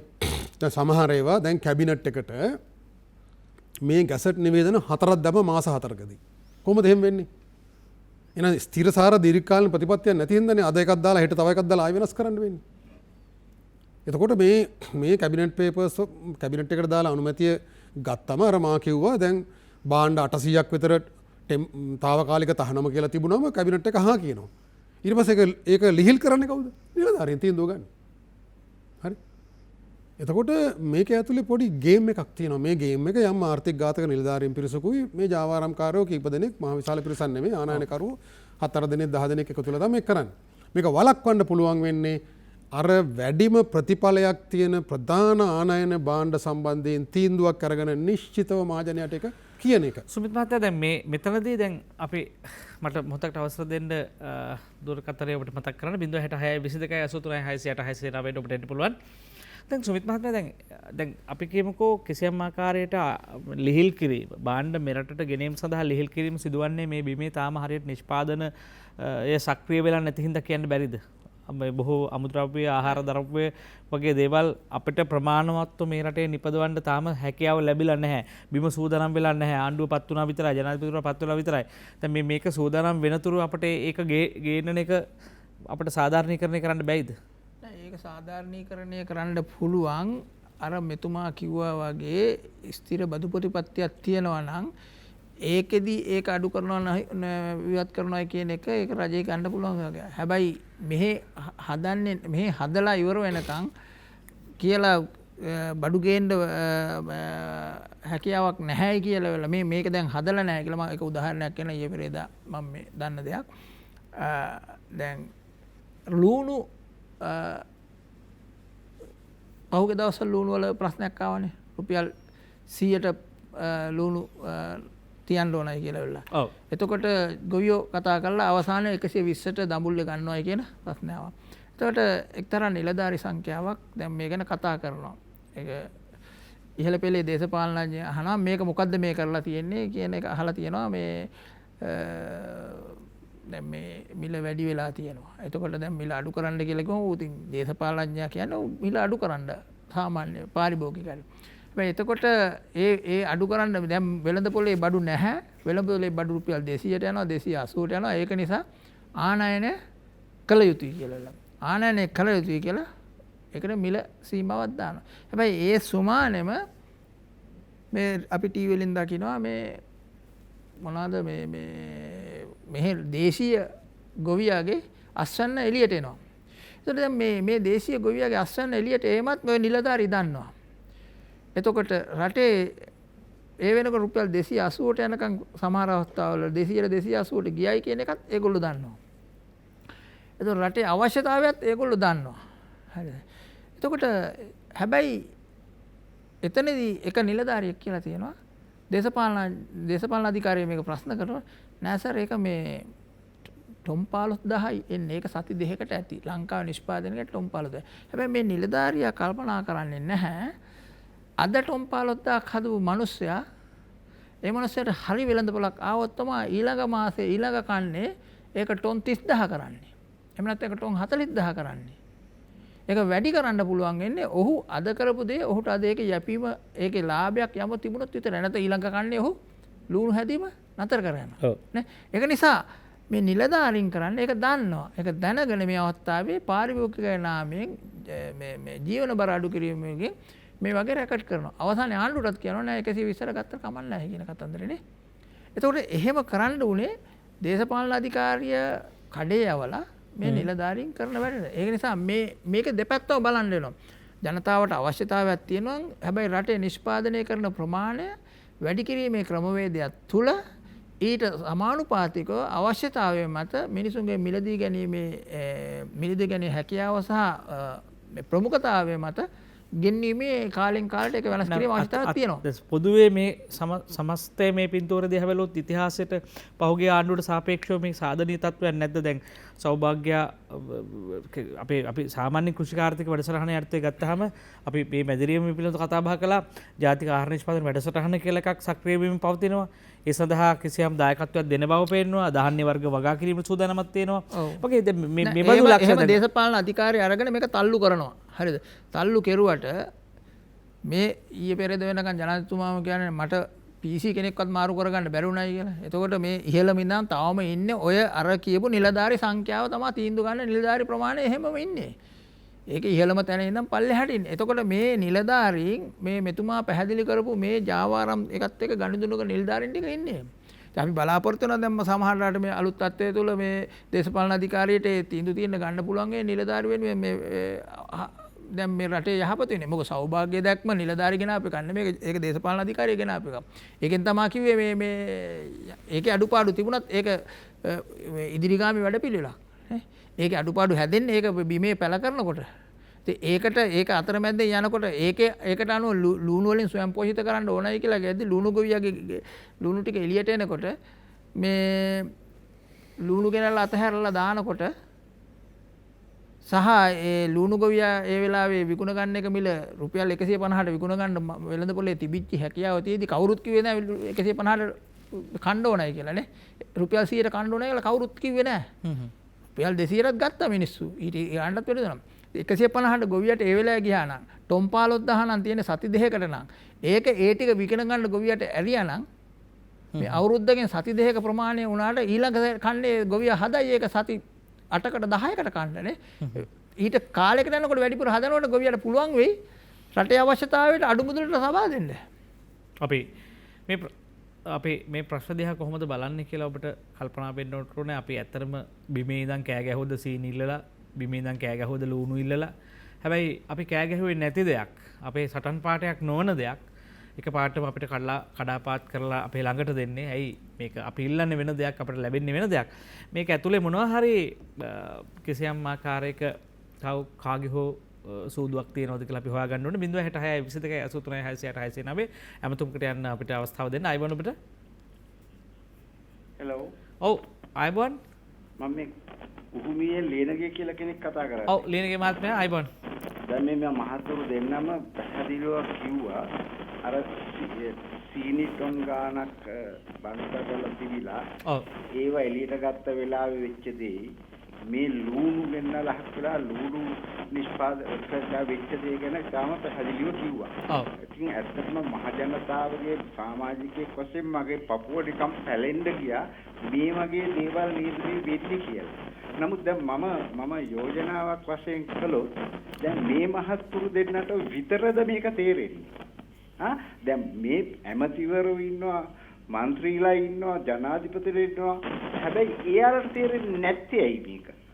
මට තියෙන ලොකුම ගැටලුව මෙච්චර පැහැදිලිව මේ මහතුරු දෙන්න මේ වෙන දේවල් ගැන ප්‍රකාශ කරනවා. අපි මහ ජනතාවගේ බලාගෙන ඉන්නවා ඇයි මේ දේවල් වෙන්නේ කියලා. නමුත් මේක මේ කන්නෙන් කන්නේට දිගටම වෙන දෙයක්. ඉතින් ඒකින්ද මම යෝජනාවක් වශයෙන් කරනවා හැකියාවක් තියනවා ඔම්බුඩ්ස්මන්ලා වගේ ඉන්නේ. අන්න ඒ වගේ තනතුරක්පත් කරලා මේ වගේ මහතුරුන් ඒ වගේ තැන් වලට දාන්න ඕන. නැත්තම් මේක අපි තහගෙන ඉන්නවා. හැබැයි මේක හරි වේදනාකාරී තත්ත්වයක්. මොකද මේකේ මොකක් හරි ප්‍රතිඵලයක් තියෙන්න ඕන. ඔව්. හරිද? දැන් මගේ වේදනාවයි මේ වෙලාවේ ප්‍රකාශ කරන්නේ. මෙච්චර පැහැදිලිව කතා කරද්දි මේ මහතුරු දෙනාට විතරද මේක තේරෙන්නේ? ඔව්. ඒක වගකීම් ගන්න අයට මොකද තේරෙන්නේ නැත්තේ? දැන් මේ මහත්තුරුන්ට ඇත්තටම වගකීමක් ගන්න පුළුවන් දෙන්නේ නෙමෙයි. නමුත් වගකීම් ගන්න ඉන්න පුද්ගලයෝ මේ ගැන කතා කරන්නේ නැත්තම්, මේවා ගැන දේවල් ගන්නේ නැත්තම් වීර්යවලිය වගේ ඉන්නවනම් අපි අසරණයි මහත්තයෝ. එච්චරයි මට කියන්න. පැහැදිලි. ඔබ පමණක් නෙවෙයි සමස්ත රට ඇසියාම කොතනද ඉන්නේ කියලා අපි දන්නේ නැහැ. අපි සාමාන්‍ය කතාවක් අහලා තියෙනවා සොරට නිදන්න අවදි කළ නොහැකිය කියලා. ඒ නිසා මේවා දකින සමහර ආණ්ඩුවේ නිලධාරීන් සහ ඇතැම් මැති ඇමතිවරුන් පවා නොදන්නවා නොවිය හැකි කියලා අපේ විශ්වාසය. ඒ නිසා චූටි අය නෙවෙයි සමහර අය බොහොම පරිණත අය ඉන්නේ. එහෙම අයට සමහර දේවල් නොතේරෙනවා කියනවා නම් ඒක ලොකු ප්‍රශ්නයක්. ඒ නිසා කොහොම වුණත් අපි මේ දේශපාලනික වශයෙන් ආර්ථික වශයෙන් අපි මුහුණ දීලා තියෙන තත්ත්වය ඒ තරම් යහපත් නැහැ. ආර්ථික වශයෙන් මෙසේ පවතිද්දී වසංගතයක් ඇවිල්ලා ආපහු අපිට තලනවා. ඒකට අපි ජනතාව හැටියට, ඡන්දෙ දුන්න ජනතාව හැටියට, ආණ්ඩු පත් කරපු කණ්ඩායම හැටියට, අලුත් රටක් බලාපොරොත්තු වෙන හැටියට අපේ හීන අපේ බලාපොරොත්තු කොතෙන්ට තල්ලු වෙනවද කියලා අපි දන්නේ නැහැ. ඒ නිසා අපිට සංවාදයක් වහාම අවශ්‍යයි. අලුත් සංවාදයක් මේ රට නිවැරදි කරන්නට අපි ගිහිල්ලා එන්නම් තවත් විරාමයකට රැඳී සිටින්න. නිනාද සජීවී සංවාදයේ සමග ඔබ නැවතත් නිනාද සජීවී සංවාදයේ සමගයි මේ වන්නේ. රට මුහුණ දී ඇති සමාජ ආර්ථික අභියෝග කියන කාරණේ අපි කතා බහ කරමින් ඉන්නේ. ජනතාවට බොහොම ප්‍රශ්න බොහොමයක් තියෙනවා. අපිටත් ප්‍රශ්න තියෙනවා. ඒකයි අපි අලුත් සංවාදයක් ආරම්භ කරන්නේ. සංවාදයම තමයි මේ සමහර ප්‍රශ්න වලට විසඳුම් සෙවීමේ මඟ. ඉබඳු සංවාදයක් සමාජය තුළ දියුණු නොවෙනවා නම් අපේ ක්‍රියාකාරීත්වයත් ඒ තරම් දියුණු නැහැ කියලා විශ්වාස කරන්නේ. ඔබට ආරාධනා කරනවා 066යි 22 83 669 ඔබට ආරාධනා කරනවා. කෙනෙක් ඉන්න දුරකථනයේ ආයිබෝන්.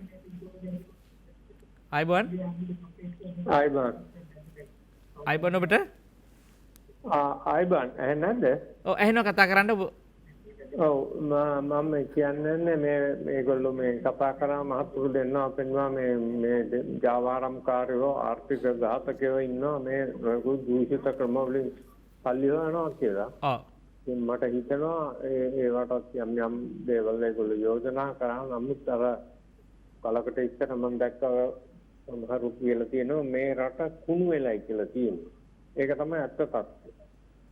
දේශපාලකයේ විතරක් නෙවෙයි බොහෝ ඉහළ නිලධාරීන් රාජ්‍ය තන්ත්‍රයේ ඉන්නේ දේශපාලකයේ ඉහළ ඉඳලා පල්ලෙහාටම අන්ත දූෂිතයි.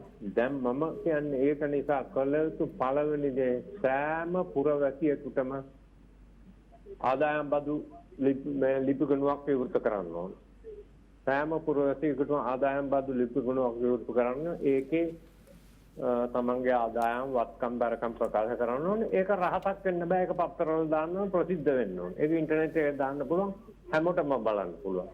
ජනාධිපති සිට අන්තිම දුප්පත් දැන් අත්ත වශයෙන්ම පොඩි ළමයා අවුරුදු 18 වෙන්න ඕනේ. පොඩි ළමෙන්ගේ ඒවා හිතන් බලන්න වෙනවා. මොකද ඒ වගේ ජාවාරම් තියෙන්නේ. පොඩි දරුවන්ගේ නමින් ඔය කුක්කමවලින් මුදල් හොයනවා. පාර යන වාහනයක් අරගෙන නවත්තලා ඇහුවනම් මේ වාහනේ ගන්න තමන්ට ආදායම කොහෙන්ද කියලා ඒ ඇති. ඒ තරම්ම දුෂ්ට.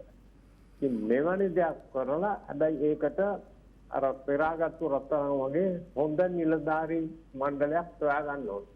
නැත්නම් ඒගොල්ලෝ පගාවට යන එක තමයි. දෙවෙනි කාරණේ මොන ක්‍රමයකින් හරි පගාවෙන් සල්ලි හොයාගත්තාම ඒ සල්ලි වලින් කරන්න තියෙන දේවල් අඩු කරන්න ඕන. දැන් සල්ලි අය හොයන්නේ. සල්ලි අය හොයන්නේ මේ ඕන තරම් පුළුවන් ඒවෙන් කරන පිටරට යන්න පුළුවන්, වාහන ගන්න පුළුවන්, ඉඩම් ගන්න පුළුවන්. ඒ අවස්ථා තියෙන නිසා තමයි හොරකම් කරන්නේ. වාහන ගේන්න ගන්න කෝටි ප්‍රකෝටි ගණන් වල වාහන ගේන්න බැරි නම් ඒ සල්ලි හොරකම් කරලා වැඩක් නැහැ නේ. ඉතින් ඒ වගේ ගොඩක් දේවල් තියෙනවා. ඇත්ත වශයෙන්ම කියනවා 77ට කලින් ඔය බඩු මිල ඔහොම ඉන්නේ නැහැ. ඔව්. බජට් එකෙන් විතරයි බඩු මිල වෙනස් වෙන්නේ. එතකොට ඔය වගේ දෙයක් වෙන්නේ නැහැ. ඔව්. අපිට ඔබතුමාගේ නම කොයි පළාතද කියලා පොඩ්ඩක් සඳහන් කරන්න. අසිත පතිරගේ බොරන්ලින් කතා කරේ. බොහොම ස්තුතියි ඔබතුමන්ට නින්නද සජීවී සංවාදයේ සමග සම්බන්ධව 066 22 83 608 අපි දන්නවා ජනතාව තාම අවදියෙන් කියලා කියන්නේ ඔවුන් තාම දේශපාලනිකව මේ රට පිළිබඳව හැඟීමකින් ඉන්නවා. හැඟීම මිය ගිහිල්ලා නැහැ. ඒක අපිට හරි ආඩම්බරයක්. වසන්ත බණ්ඩාර මහත්මයා දැන් අපිට මේ සමස්ත අභියෝග ජය ගැනීම සඳහා සමාජ ආර්ථික අභියෝග ජය ගැනීම සඳහා විශේෂයෙන් කොවිඩ් වසංගතයේ පවා මෙබඳු තත්ත්වයන් ගැටලු කළමනාකරණය කිරීම සඳහා ඇයි අපි ගන්න නැද්ද වෙනත් ආදර්ශ වෙනත් රටවල ආදර්ශ ඇයි ලංකාවට ගේන්නේ නැද්ද? එහෙම ක්‍රමයක් නැද්ද මේ ශ්‍රී ලංකාව තුල? මට මොහොතකට අවසර දෙනවද මේ මට තවත් ඇමතුමකට යන්න? අවසරයි මේ මොහොතේ ධම්මජෝති හාමුදුරුව අපිට කතා කරනවා ගලෙන් බිඳුණු වැවෙන්. අවසරයි අපේ හාමුදුරනේ. තෙරුවන් සරණයි. මේ අපි පහුගිය දවසක මේ අර දැන් මේ තියෙන වසංගත රෝගයට පිළියම් හොයාගත්තේ ඒවා තියෙනවනේ. ඒ හාමුදුරනේ. එතකොට දැන් ගිය සැරේ පොළොන්නරුවේ අර නාවික හමුදාවේ ළමයින්ට බෙහෙත් දුන්නේ ඔය දේශීය හොයාගත්ත බෙහෙත. එතකොට ඒ බෙහෙතට ඒ ළමයි සුවපත් වුණා. ඊට පස්සේ නිරෝධාන මධ්‍යස්ථානවල බොහෝ තැන්වල බෙහෙත් දුන්නා. ඒවට සුවපත් වුණා.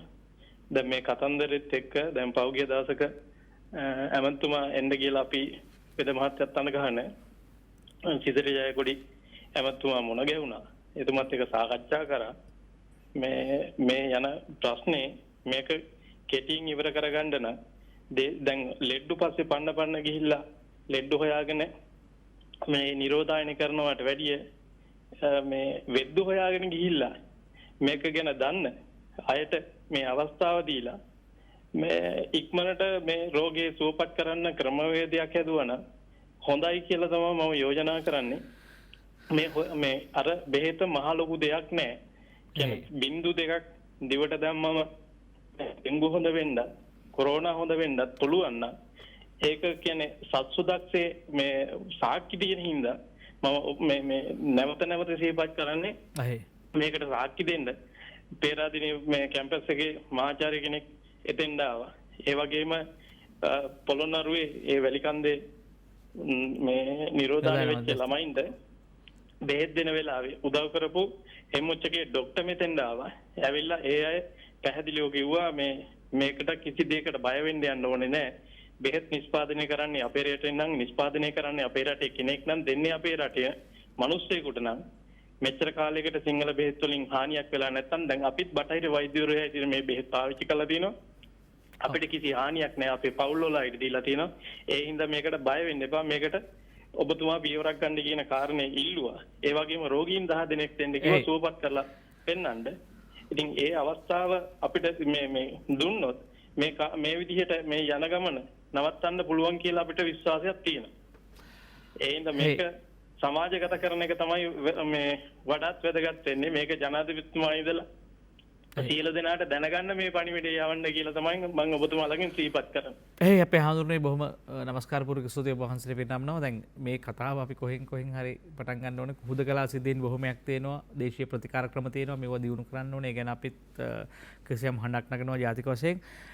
බෙහෙම ස්තුතියි. අපි වසන්ත බණ්ඩාර මහත්මයා දැන් ඇත්තටම අපි විමසමින් සිටියේ මේ ජාත්‍යන්තර අධ්‍යක්ෂකව මම මේ කියන ඔක්කොම කතා බහ කරලා ගත්ත උත්තරයක් මුත් බලාපොරොත්තු වෙනවා. දැන් මම පොඩි දෙයක් කියන්නම්. අපේ හඳුන්නේ දැන් ඔබ වහන්සේ කියන එක හරි දේශීය වෛද්‍ය ආයුර්වේද වෛද්‍ය නිලධාරීන්ගේ සංගමයක් බරපතල විදිහට ඉල්ලීම් ප්‍රමාණයක් කරලා තියෙනවා. අපිත් දැනුවත්ව ඒ අතර අපි මහන්සි වෙලා සම්ප්‍රදාන කුල වෛද්‍යවරු කොළඹ විශාල පිරිසක් සමුළුවක් පැවැත්වුවා ඉන්දුරාගාරයේ ධම්මරතන නායක ස්වාමීන් වහන්සේගේ මූලිකත්වයෙන්. එහිදීත් යම් තීන්දුව ප්‍රමාණයක් අරගෙන ඉල්ලීම් කරා. නමුත් තාම ඒවා ක්‍රියාත්මක වෙලා නැහැ. දැන් පොඩි උදාහරණයක් ගත්තොත් බොරැල්ල ආයුර්වේද ශික්ෂණ රෝහලේ විශාල අලුත් ගොඩනැගිල්ල හදලා කාමර විශාල ප්‍රමාණයක් තියෙනවා භාවිතයට අඩුවෙන් භාවිතා කරන.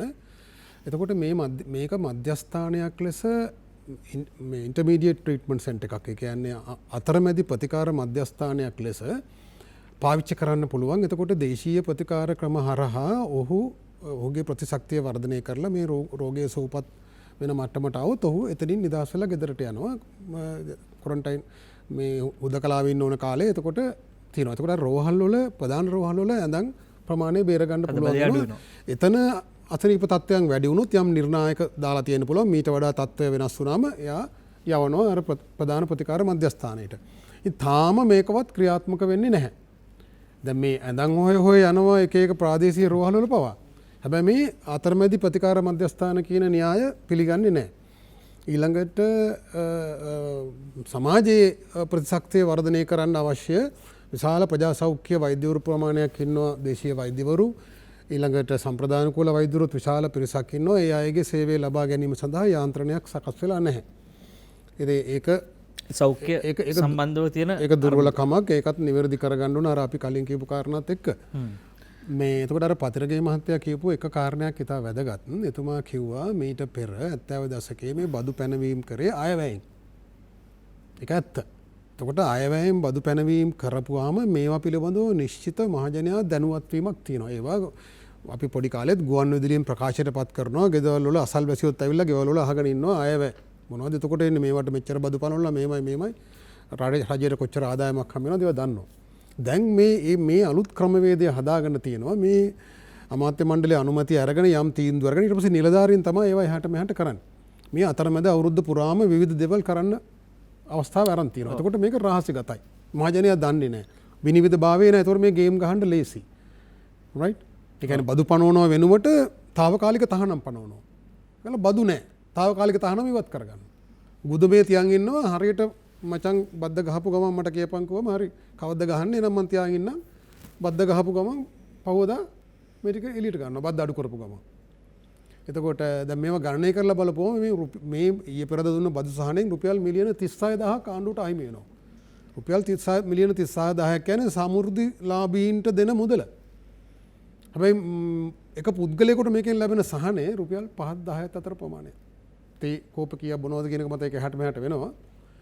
ඉතින් මේක මට වෙන වචනයෙන් නෑ මේක ජීවන වියදම අඩු කිරීමේ මුවාවෙන් කරපු ඒ පැත්තෙන් ගත්තොත් මේ ප්‍රතිඵලය බලාපොරොත්තු වෙන අය ගොන් තකතුරු ටිකක් ජාවාරම්කාරයෝ hina වෙවි සූක්ෂමව මේ රටේ ජනතාවත් පාලකයොත් ගොන්නුද කියලා hina වෙවි මේ වාසිය සාක්ෂි දා ගන්නවා. එතකොට මේ ක්‍රියාවලිය දිගින් දිගටම සිද්ධ වෙනවා. ඔබතුමා මම විමසා සිටියේ දැන් මේ සමස්ත ක්‍රියාවලිය අභියෝග හැටියට ජය ගැනීම සඳහා දැන් අපි ඉන්න තැනට ඇයි අපි ජාත්‍යන්තරව ආදර්ශ ගන්නේ නැද්ද? ඒ පූර්වාදර්ශන අපි නොගෙනින්නේ. පැහැදිලි. ඒක ඉතාම වැදගත් ප්‍රශ්නයක් ගමගේ මැතිතුමා. අපිට හොඳම උදාහරණ තියෙනවා චීනය සහ රුසියාවේ. මෙතුමා අර කියපු අර ගොන් තකතිරු NGO කාර්යෝ මොනවා හරි එකක් වරද්දක් හොයාගන්න බලන් ඉන්නවා. ඒ කරලා වැඩේ අවුල් කරන්න. උන්ට ඕන අවුල් කරන්න. එක නිලධාරීන්ගේ වෙච්ච වචනයක් වැරදුනාම ඒක අල්ලගෙන ඒක සමස්ත හමුදාවට හරි සමාජයට හරි සෞඛ්‍ය පද්ධතියට ආරෝපණය කරලා චෝදනා එල්ල කරනවා. ඒතර මෙන්න මේ අයගේ කටවල් වහන්නත් ප්‍රධානම දෙයක් තමයි රුසියාවේ. රුසියාවේ ඉන්නවා විශේෂඥ වෛද්‍යවරයෙක් ලියොනොඩ් රොෂාල් කියලා. එතුමා ළමා රෝග ශල්‍ය වෛද්‍යවරයෙක්. හැබැයි එතුමා දේශපාලන විශ්ලේෂකයෙක් පර්යේෂකයෙක්. එතුමා රුසියාවේ ජනාධිපති පුටින් මැතිතුමාගේ උපදේශකයෙක්. එතුමා මේ ගැන හොඳ ලස්සන ප්‍රකාශයක් කළා තිබුණා. එතුමාගේ ගොඩාක් පත්‍රිකා තියෙනවා අන්තර්ජාලයේත් බලන්න පුළුවන්. එතුමා කියනවා මේක සලකන්න මේ කෝවිඩ් වසංගත තත්ත්වය ජෛව අවිප්‍රහාරයක් ලෙස ස්වභාවික වසංගතයක් ලෙස නෙවෙයි. එහෙම සලකා කටයුතු කරන්න. මේක නැවත නැවත මේ ප්‍රහාරය එන්න පුළුවන්. දැන් අපි දන්නවා දැන් දෙවින් රැල්ල ආවා. දැනටමත් කියනවා මේ එක එක මොඩල්ස් හදන විද්‍යාඥයෝ මේ තත්ත්වය ලබන අවුරුද්දේ අන්තිම වෙනකන් තියෙන්න පුළුවන්. ඒතර සංචාරක කර්මාන්තයේ මේ ඔක්කොම අර්බුදයට යනවා.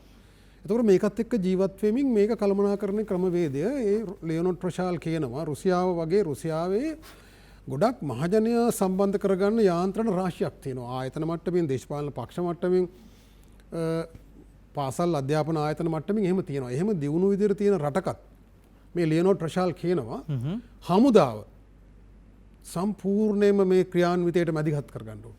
මේ ආශ්‍රිත ආර්ථික නැගිටීමටත් හරි උදාහරණයක් අපේ වැව් ටික කුඩා වැව් පද්ධතිය ප්‍රසංස්කරණය කරන්න අපේ හමුදාව යොදා ගන්න ඕන. මේ වැව් පද්ධතිය 33000ක් විතර 35000කට ආසන්න ප්‍රමාණයක් තියෙන කුඩා වැව් සහ අමුණු මේ ටික අපිට අවුරුද්දක් දෙකක් අතර ඉවර කරන්න පුළුවන්. ඊටාම සුළු මුදලකින් ඔය අර බීලුණු මේ සීනි වලට දුන සානාධාරයේ මිලියන 36000න් පුළුවන් හමුදාව යොදා ගන්නවා නම් ওই ටික කරන්න. එතකොට මේ රුසියාව කියන්නේ මේ හමුදාව මේ රෝග පාලනයට විතරක් නෙවෙයි ආර්ථික ක්‍රියාවලියටත් උපරිමයෙන් යොදා ගන්න ඕන. ඒ අයගේ ශ්‍රම බලකාය යුද්ධයක් නැති වෙලාවක ඔවුන්ගේ ශ්‍රම බලකාය අපිට ඉතා පැහැදිලිව මේ ආර්ථික ක්‍රියාවලට යොදා ගන්න පුළුවන්. රුසියාව වගේ රටකුත් එහෙම කළ යුතුමයි කියලා කියන රෝග පාලනයටත් අදාළව රෝග පාලනයට සහ ආර්ථික නැගිටීමට අදාළව හමුදාව සම්පූර්ණයෙන් මැදිහත් කරගන්න ඕන. ඊළඟට ගෘහස්ථය දක්වා ජාතික මට්ටමින් ප්‍රාදේශීය මට්ටමින් ගෙදර මට්ටමිනුත් වෙනස්කම් කෙරෙන්න ඕන. මහජනයා උගන්වන්න ඕන. තමන්ගේ පරිභෝජන රටාව වෙනස් කරගන්න ඕන. තමන්ගේ ගෙවැත්තේ තියෙන පොඩි පර්චස් එකේ හරි දෙකේ හරි වවන්න පුළුවන් පලා කොටස හරි හදාගෙන එතන යම් ගෘහස්ත ස්වයංපෝෂිත භාවය පිළිබඳ විශාල අවධාරණයක් ඕන. අර කලින් කරා වගේ ගෙවතු වගාව මේ කොළඹින් බීජ ගෙනල්ලා ගමට බෙදලා නෙමෙයි පොහොර පැකට් එක ගමට බෙදලා නෙමෙයි. ඒක ස්වායත්තව පවතින පුළුවන් විදියට බිම් මට්ටමින් ඒක කෙරෙන්න ඕන. ඒතර මේ ආදී වශයෙන් ගෘහස්ත මට්ටමේ ආර්ථිකය ශක්තිමත් කරගන්න පරිභෝජන රටාව වෙනස් කරගන්න කී ඉඳලා හමුදාව දැඩි ලෙස මැදිහත් කරගන්න ආර්ථිකීය ක්‍රියාවලියටත් රෝග පාලනයටත් ක්‍රියාන්විතයක රුසියාව දැනටමත් යෙදිලා ඉන්නවා. ඉතින් අපි මේ අත්දැකීම ගන්න ඕන. අපේ හමුදාවට ඒක කරන්න පුළුවන්. ඒකට ඊටාම අඩු මුදලකින් මේ තීරණාත්මක දේවල් ටික. right? හමුදාව යොදා ගැනීමෙන් අපිට කරන්න පුළුවන් මා කිව්වේ අර වැව් පද්ධතිය. මේ දිස්ත්‍රික්කයේ කියන එක മന്ത്രിවරයෙකුටත් පාරේ බහලා යන්න බැරි වෙන්න ඕන. තමන්ගේ දිස්ත්‍රික්කයේ තියෙන මේ කුඩා වැව් පද්ධතිය හදලා දෙන්න බැරි නම් මිනිස්සුන්ට. මේ ගමේ වැව හදපුවම හරකට බානට බොණ්ඩ වතුර ටික හම්බ වෙනවා. වටේ තියෙන පොල් ගහේ ගෙඩිය වැඩිපුර හැදෙනවා, කොස් ගහේ ගෙඩිය හැදෙනවා, මාළු ටික අල්ල ගන්නවා. හරි? ඒකේ පොඩි යදමුවක්. මා කිව්වේ අර බදු සාහනයක් දෙනවා මිලියන 36000ක මුළු රටේම වැව් ටික හදන්න පුළුවන් ඒ මුදලේ. මේ ජාවාරම්කාරයෙකුට පාම් තෙල් ජාවාරම්කාරයන්ට රුපියල් 350ට තිබුණු බද්ද රුපියල් 250ට අඩු කරා. ඒ ජාවාරම්කාරයෝ 4-5 දෙනෙකුට යන ලාභය රුපියල් මිලියන 20000ක් විතර. මොන තරම් දෙයක් කරන්න පුළුවන්ද? ඒතර අපි මේ ප්‍රමුඛතාවයන් වෙනස් කරගන්න ඕනේ. දැන් කුරුණෑගල මිනිස්සු තමන්ගේ මල පහ ටික තමන්ගේ ගෙදර කළමනාකරණය කරා. කුරුණෑගල නගරයේ මහ විශාල නිවාස ව්‍යාපෘති මුකුත් ඇවිල්ලා එහෙම වෙනසක් වෙලා නැහැ. හැබැයි යම් නිවාසවල ඒ වැසිකිලි පද්ධතිවල ප්‍රශ්න තිබ්බනම් ඒව උපදෙස් දීලා ඒවා නිවැරදි කරන්න පුළුවන්. නමුත් මොකද්ද කරේ? මේ ආර්ථික ඝාතක නිලධාරීන් සහ ඒ ආයතන පද්ධතියක් තියෙනවා. අපි අමාරු දාන්න අපේ යෝජනා ගේනවා. දැන් මොකද කරේ? මධ්‍යගත මල අපහාන පද්ධතියක් හැදුවා. දැන් අපි කළමනාකරණය කරපු අපේ මල පහ ටික නෑ ඕගොල්ලෝ කරන්න එපා දෙන්න අපිට අපි මේක බටේකින් අරන් ගිහිල්ලා අපි ඒක තැනකට ගිහිල්ලා මහ විශාල ජංජාලයක් දාලා මේක කළමනාකරණය කරන්න. තව අවුරුදු 20කින් 25කින් එහෙම එකක් ඕන වෙන්න පුළුවන්. හැබැයි මේ මුළු රටේම වැව් පද්ධතිය ගොඩ දාන්න පුළුවන් මුදල් ටික තමයි අර කුරුණෑගල මිනිස්සුන්ගේ මල පහ ටික ඕගොල්ලෝ කළමනාකරණය කරන්න එපා අපිට දෙන්න කියලා දැන් අරන් ගිහලා ඔය නටන්නේ. අවුරුදු 20කින් 30කින් එහෙම තත්ත්වයක් එන්න පුළුවන් මේ ජනාවාස වර්ධනය වීමේ. තාම එහෙම අවශ්‍ය නැහැ. මම මේ කියන්නේ ප්‍රමුඛතාවයක්. අර ලියොනෝඩ් ප්‍රශාල් කියනවා. තියෙන හැම රුපියලක් ප්‍රමුඛතාවයට වැය කරන්න ඕනේ. මේ මූලික අතිශයින්ම වැදගත් ක්‍රියාකාරකම් වලට යොමු කරන්න ඕනේ. එහෙම නැතුව මේ නගරාසන්නේ විවිධ ආකාර දැන් ඉස්කෝල ගාව හදනවා මේ මෙච්චර කාලයක් ළමයි ගියා ළමයි දවස පුරා පාර හරහා පයින්නේ ළමයි ඉස්කෝලේ අරන කොටයි එන කොටයි. හරි දැන් ඔන්න ඉස්කෝල අස්සෙන් බින්ගෙවල් හරලා ළමයින්ට යන්න පාර හදනවා. හරි ඒ වගේ ඒවා මේ වෙලාවේ කලන්න ඕන දේවල් නෙමෙයි. හැබැයි එහෙම තීන්දුව අරගෙන ඒවා දැන් කරනවා. දැන් කුරුණාගල් නගරය ගත්තොත් එහෙම බෝක්කුයි අරවමිය කීයක් තියෙනවද? මොන තරම් මිලියන ගාණක් වේදම් කරලා තියෙනවද? මම අත්දැකීමෙන් කියන්නේ. හැබැයි ඒ අර කියන අර ග්‍රාමීය ආර්ථිකයේ අති බහුතරයක් ජනතාවගේ සෞඛ්‍යයට එදිනෙදා ආර්ථික ක්‍රියාකාරකමට පෝෂණයට බලපාන යෙදවීමට අර පොඩි මුදල වැය කරන්නේ නැහැ. ඒකට ආරක්ෂක හමුදා සම්බන්ධ කරගන්නේ නැහැ. අපි එහෙම නොකරයි කියලා ඒ മന്ത്രിවරුන්ට චෝදනාවක් එල්ල වෙන්නෙත් නැහැ. අපි තවදුරටත් කතා කරමු ඔබතුමා සමග 066 22 89 608 609 මේ කතාව කොතනින් කොහොටද ගෙනියන්න තියෙන කාරණේ හරිම අවුල් සහගතයි. මොකද රට හැබැයි තාම අපිට හිතෙනව නේද සුමිත් මහත්තයා දැන් අපි තාම පහුගිය අත්දැකීම් අනුව තාම අපිට බලාපොරොත්තු නැති වෙලා නැහැ. දැන් මේ ආරම්භක මොහොතේ ඉන්නේ. තව අපි දොර ඇරියා විතරයි.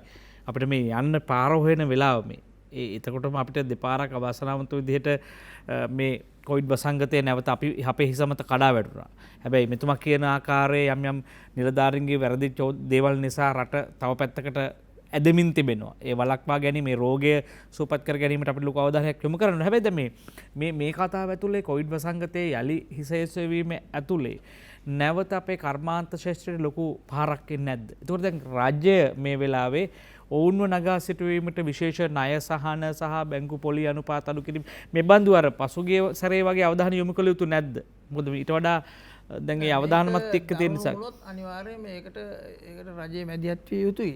මේ අවස්ථාවේ රජයේ ආර්ථික තත්ත්වය තාමත් දරුණුයි. ඒ තත්ත්වය තුළ මේවා මෙතුමා පැහැදිලි කරපු වගේ මේ වෙනත් කටයුතු කරපුවාම රජයට එන්න තියෙන ආදායමක් නැති වෙච්ච වෙලාවේ බදු සහන නිසා රජයට අපු ආදායමත් නැති වෙච්ච නිසා ඒක ටිකක් අපාරු කාර්යයක්. එහෙත් මේ බැංකු පද්ධතියේ තියෙන මූල්‍ය සංසරණය වැඩි කරලා පොලි අනුපාතය අඩු කරලා වෙලා සහන ලබා දීමේ කටයුතු වලට රජයට මැදිහත් වෙන්න වෙනවා. එහෙම නැත්නම් මේ දෙවෙනි වතාවට මේ ප්‍රශ්නෙට මුහුණ දෙන කර්මාන්තකරුවන් නිෂ්පාදකයන් ඉතාමත්ම අමාරු අඩියකට පත් වෙනවා. ඒක නිසා ඒකෙන් බේරෙන්න පුළුවන් ඉන්නේ ශනිකව දැන් අද සෞඛ්‍ය අමාත්‍යාංශය කියලා තවත් දිස්ත්‍රික්ක 13කට මේක දැන්ට මේ ව්‍යාප්ත වෙලා දෙන ඉතුරු ටිකටත් මේක ශනිකව යන්න පුළුවන් කියලා. යන්න පුළුවන් කියලා ඉන්නකනේ යෑම වැළක්වා ගත යුතුයි කෙසේ හෝ. ඒ නිසා තව මාසයක් ඇතුළත මේක සංකෝචනය කරලා පැතිරීම අඩු කිරීමේ කෙරෙහි හැම දෙයක්ම අපි රජයක් වශයෙන් කරන්න ඕන. ඒකට සෞඛ්‍ය අමාත්‍යාංශයේ සෞඛ්‍ය දෙපාර්තමේන්තුවේ ඉන්න ඒකට පුළුවන් තරම් අපි ඒගොල්ලෝ මේක මොබිලයිස් කරන්න ඕන. ඒ වගේ හමුදාවට උදව් කරන්න ඕන. ජනතාව වශයෙන් අපි හැම කෙනාම තමන්ගේ යුතුයකම ඉෂ්ට කරන්න ඕන. මොකද දැන් මේක ගැන දෙසරයක් හිතන්න වෙලාවක් නැහැ. කැපකිරීම කරන්න වෙනවා. ගෙදර ඉන්න වෙයි. ඒ වගේම සමාජයේ ආයතන කඩ සාප්පු සමහරට වහලා ඉන්න වෙයි. තියෙන දේ නැවත සංකෝචනලා අපිට පරිභෝජනය කරන්න වෙයි.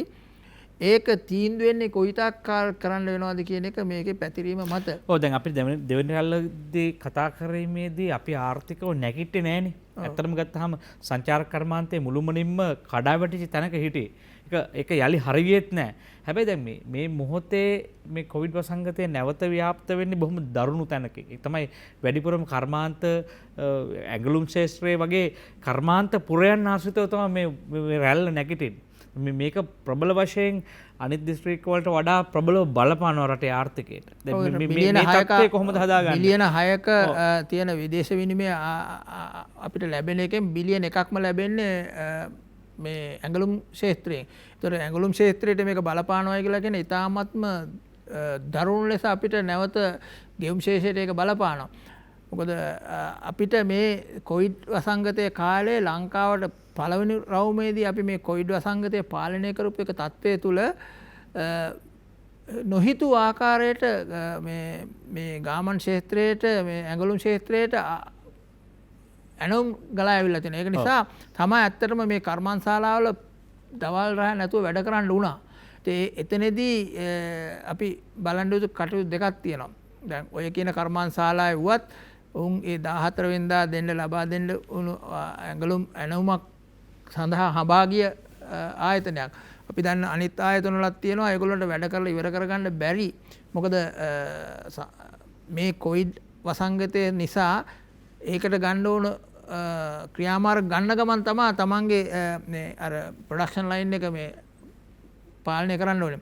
ඒතර අපි දන්නවා මේ ඇඟලුම් ක්ෂේත්‍රයේ මේ පැත්තෙන් පටන් ගත්තාම එහා පැත්තට යනකොට හවස් වෙනකොට අපි හිතමු ඒකක 50000ක් එළියට යනවනේ ඒකක 50000 ඉතා හොඳ ආකාරයෙන් එළියට ගන්න තමයි කර්මශාලා පටන් ගන්න. ඒ අනුව තමයි ඒගොල්ලෝ සැලසුම් කරන්නේ. ඒ අනුව තමයි ඒගොල්ලන්ගේ අපනයන දිනය ඒ සියලු දේවල් තීන්දුව කරන්නේ. ඒක නිසා අපිට මේ ක්ෂේත්‍රයේදී යම්කිසි අඩුපාඩු වෙලා ඇති. හැබැයි මේ ක්ෂේත්‍රය රැක ගන්න ඕන. දැනට තියෙන තත්ත්වය තුළ මේ ක්ෂේත්‍රය රැක ගන්න ඕන. මොකද මේ අපි මේ සෞඛ්‍ය රක්ෂක ක්‍රමවේද භාවිතා කරලා මේක පාලනය කරපු මේ රට තුළ තත්ත්වය තුළ ගත්ත කීර්තිනාමය නිසා තමයි අපිට ඇඳුම් ආවේ. ඉන්දියාවට තියෙන ඉන්දියාවට නොදී ලංකාවට දුන්නෙත් බංග්ලාදේශයට නොදී ලංකාවට දුන්නෙත් හුඟක් ඇඟලුම් ක්ෂේත්‍රයේ තියෙන ඇනුම් ඇවිල්ලා තියෙනවා කරගන්න බැහැ. ඒක නිසා මේ ක්ෂේත්‍රය උදාහරණයක් ගත්තොත් අනිත් ක්ෂේත්‍රවලටත් එහෙම තමයි.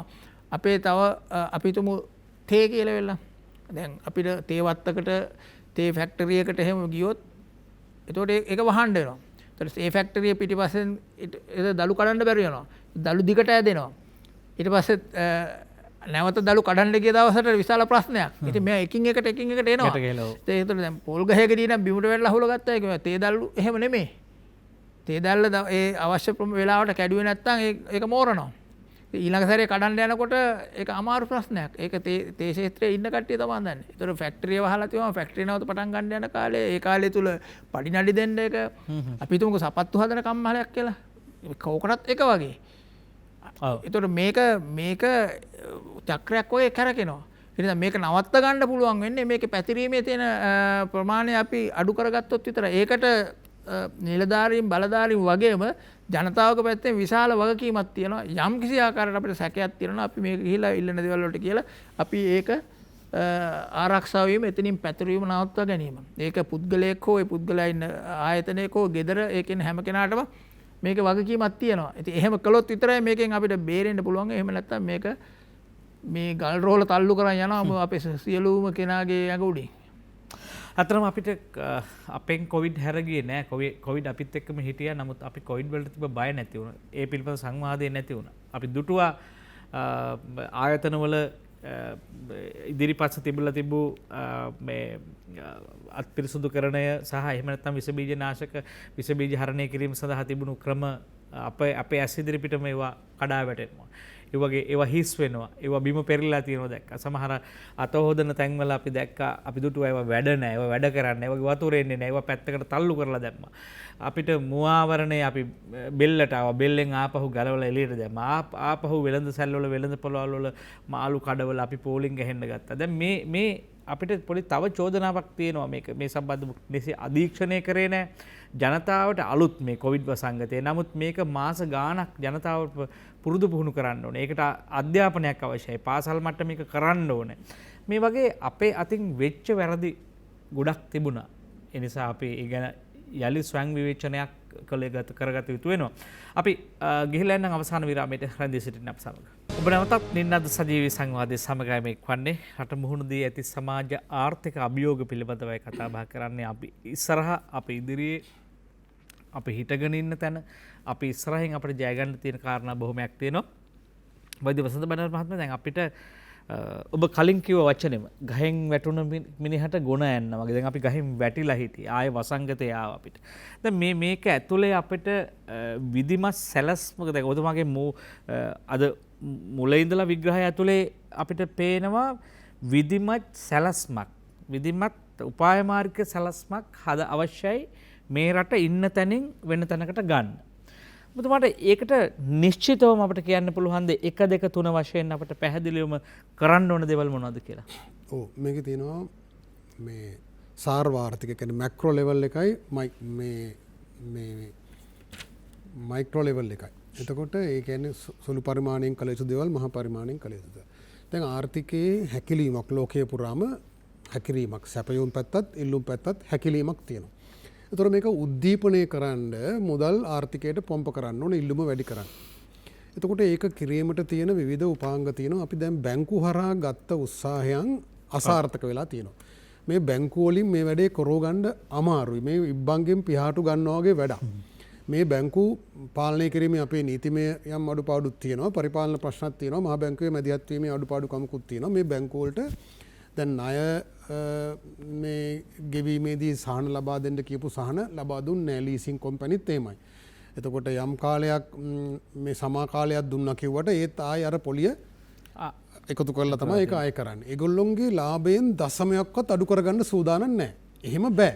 දැන් නවසීලන්තේ වගේ රටවල ඒ අගමැතිතුමිය දැන් නැවත මහ විශාල ජයග්‍රහණයක් ලැබුවා. එතුමිය කිව්වා බෑ. සියලු දෙනා ලාභය අඩු කරගන්න ඕන. බැංකුත් තමන්ගේ ලාභය අඩු කරගන්න ඕන. අනිත් ඔක්කොම කර්මාන්තකරුවෝ ලාභය අඩු කරගන්න බැංකුව විතරක් රුපියලක්වත් අඩු කරගන්න බෑ කියනවා. එහෙම බෑ. අඩු කරගන්න ඕන. සේවකයන්ගේ යම් ආයතන වලට සහන දීලා තිබ්බ රජයෙන් සේවකයන්ගේ වැටුප් නිවාඩු වෙන අයගේ පළවෙනි මාසේ මෙච්චරක් ගෙවන්න දෙවෙනි මාසේ 160ක් ඒ විදිහට ගෙවන්න. එතකොට රජයේ ඒ මැදිහත් වීම මේ ඉබ්බන්ගෙන් පියාටු බෑ නම් කට හරි ගලවලා මේක කරන්න ඕන. හරි? ඒක කරන්න මැදිහත් වීම මදි. අනික බැංකු දිහා උඩ බලන් ඉඳලා හරියන්නේ නැහැ. බැංකු මේ වැඩේ කරන්නේ නැහැ. බැංකු බලන්නේ දේපොළ හරි සින්න කරගෙන තමන්ගේ ණය ටික ගන්න. කඩාවැටලා තියෙන ව්‍යාපාරයකට වෙළඳපොළ අහිමි වෙලා තියෙන ව්‍යාපාරයකට ණය දෙනවා කියන්නේ ඒ මිනිහා තවත් අමාරු දාන එකක්. ඒ මිනිහා විතර නෙවෙයි මිනිහාගේ දරුවොත් අමාරු වැටෙනවා. දැන් තියෙන දේපොළ සින්න වෙලා දරුවටත් දේපොළ නැති වෙලා යනවා. ඒ නිසා ඒක තවදුරටත් මේ ව්‍යාපාරිකයා අමාරු දාන එකක් තමයි මේ අසීමාන්තිකව ණය දීලා නැගෙන්න පුළුවන්ද කියලා බලන එක. ඒ නිසා ඒ වෙනුවට රජයේ අරමුදල් පොම්ප කරන රජයේ අරමුදල් රජයේ බැංකුවෙන් ලබා ගන්න පුළුවන් රජයේ මුදල් අච්චු ගහන්නත් පුළුවන් යම් ප්‍රමාණයකට මුදල් අච්චු ගැනීම මෙවැනි අවස්ථාවල ආර්ථිකයේ හැකිල්ල තියෙන අවස්ථාවක උද්දමනය වැඩි වෙන්නේ නැහැ කියලා න්‍යායාත්මක පිළිගැනීමක් තියෙනවා. ඇමරිකාවෙත් විශාල වශයෙන් මුදල් අච්චු ගහලා ආර්ථිකයට දාලා තියෙනවා. එතකොට බැංකු වලින් අතිරික්ත මුදල් අරගෙන ආර්ථිකයට දාන ආණ්ඩුවේ ක්‍රමවේද හදන්න ඕන. ආණ්ඩුවට පුළුවන් මහජනයා අතරට මුදල් යන යාන්ත්‍රණ හදන්න. දැන් නිවාස සංවර්ධන අධිකාරිය ගත්තොත් අවුරුද්දකට බිලියන 20ක් විතර නිවාස ණය හැටියට සහන පොලියට දාන්න පුළුවන්. එතකොට රස්සාව හම්බ වෙනවා මේසන් බාසුන් ණයට වැලි ගොඩ දාන මිනිහට ඒ ක්‍රියාන්විතය ආර්ථිකයේ උද්දීපනයක් ඇති වෙනවා. එතකොට පොහොර සහනාධාරයේ මුදල් ලෙස දුන්නම ඒ මුදල් භාවිතා කරලා ගොවිජන බැංකුව හරහා ගොවිජන බැංකුවට රුපියල් මිලියන 50000ක විතර ප්‍රාග්ධනයක් ලැබෙනවා. එතකොට අර මේ සුද්ධ මූල්‍ය ණය සමාගම් වල වහල් භාවයට හිර වෙලා ඉන්න මිනිසුන්ට සහන පොලියට රජයේ ගොවිජන බැංකුවෙන් 2% විතර මේ වෙනසක් තියාගෙන ඒක දෙන්න පුළුවන්. එතකොට මේ බැංකුවට කිය මන්තරේ වගේ බලා හිටියට හරියන්නේ රජයේ යාන්ත්‍රණයක් හදන්න ඕන මේ ආර්ථිකයට මුදල් පොම්ප කරන්න.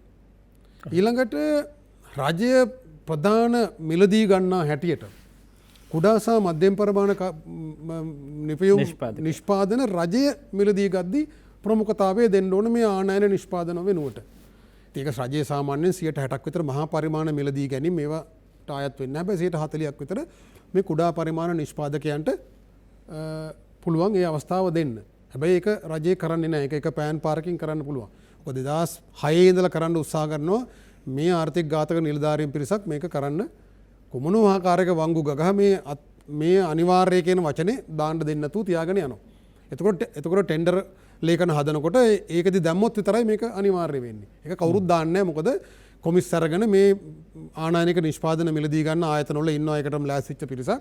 ඔවුන් මේ ටෙන්ඩර් මේ ඩොකියුමන්ට්ස් වල මේවා දාන්නේ නැහැ.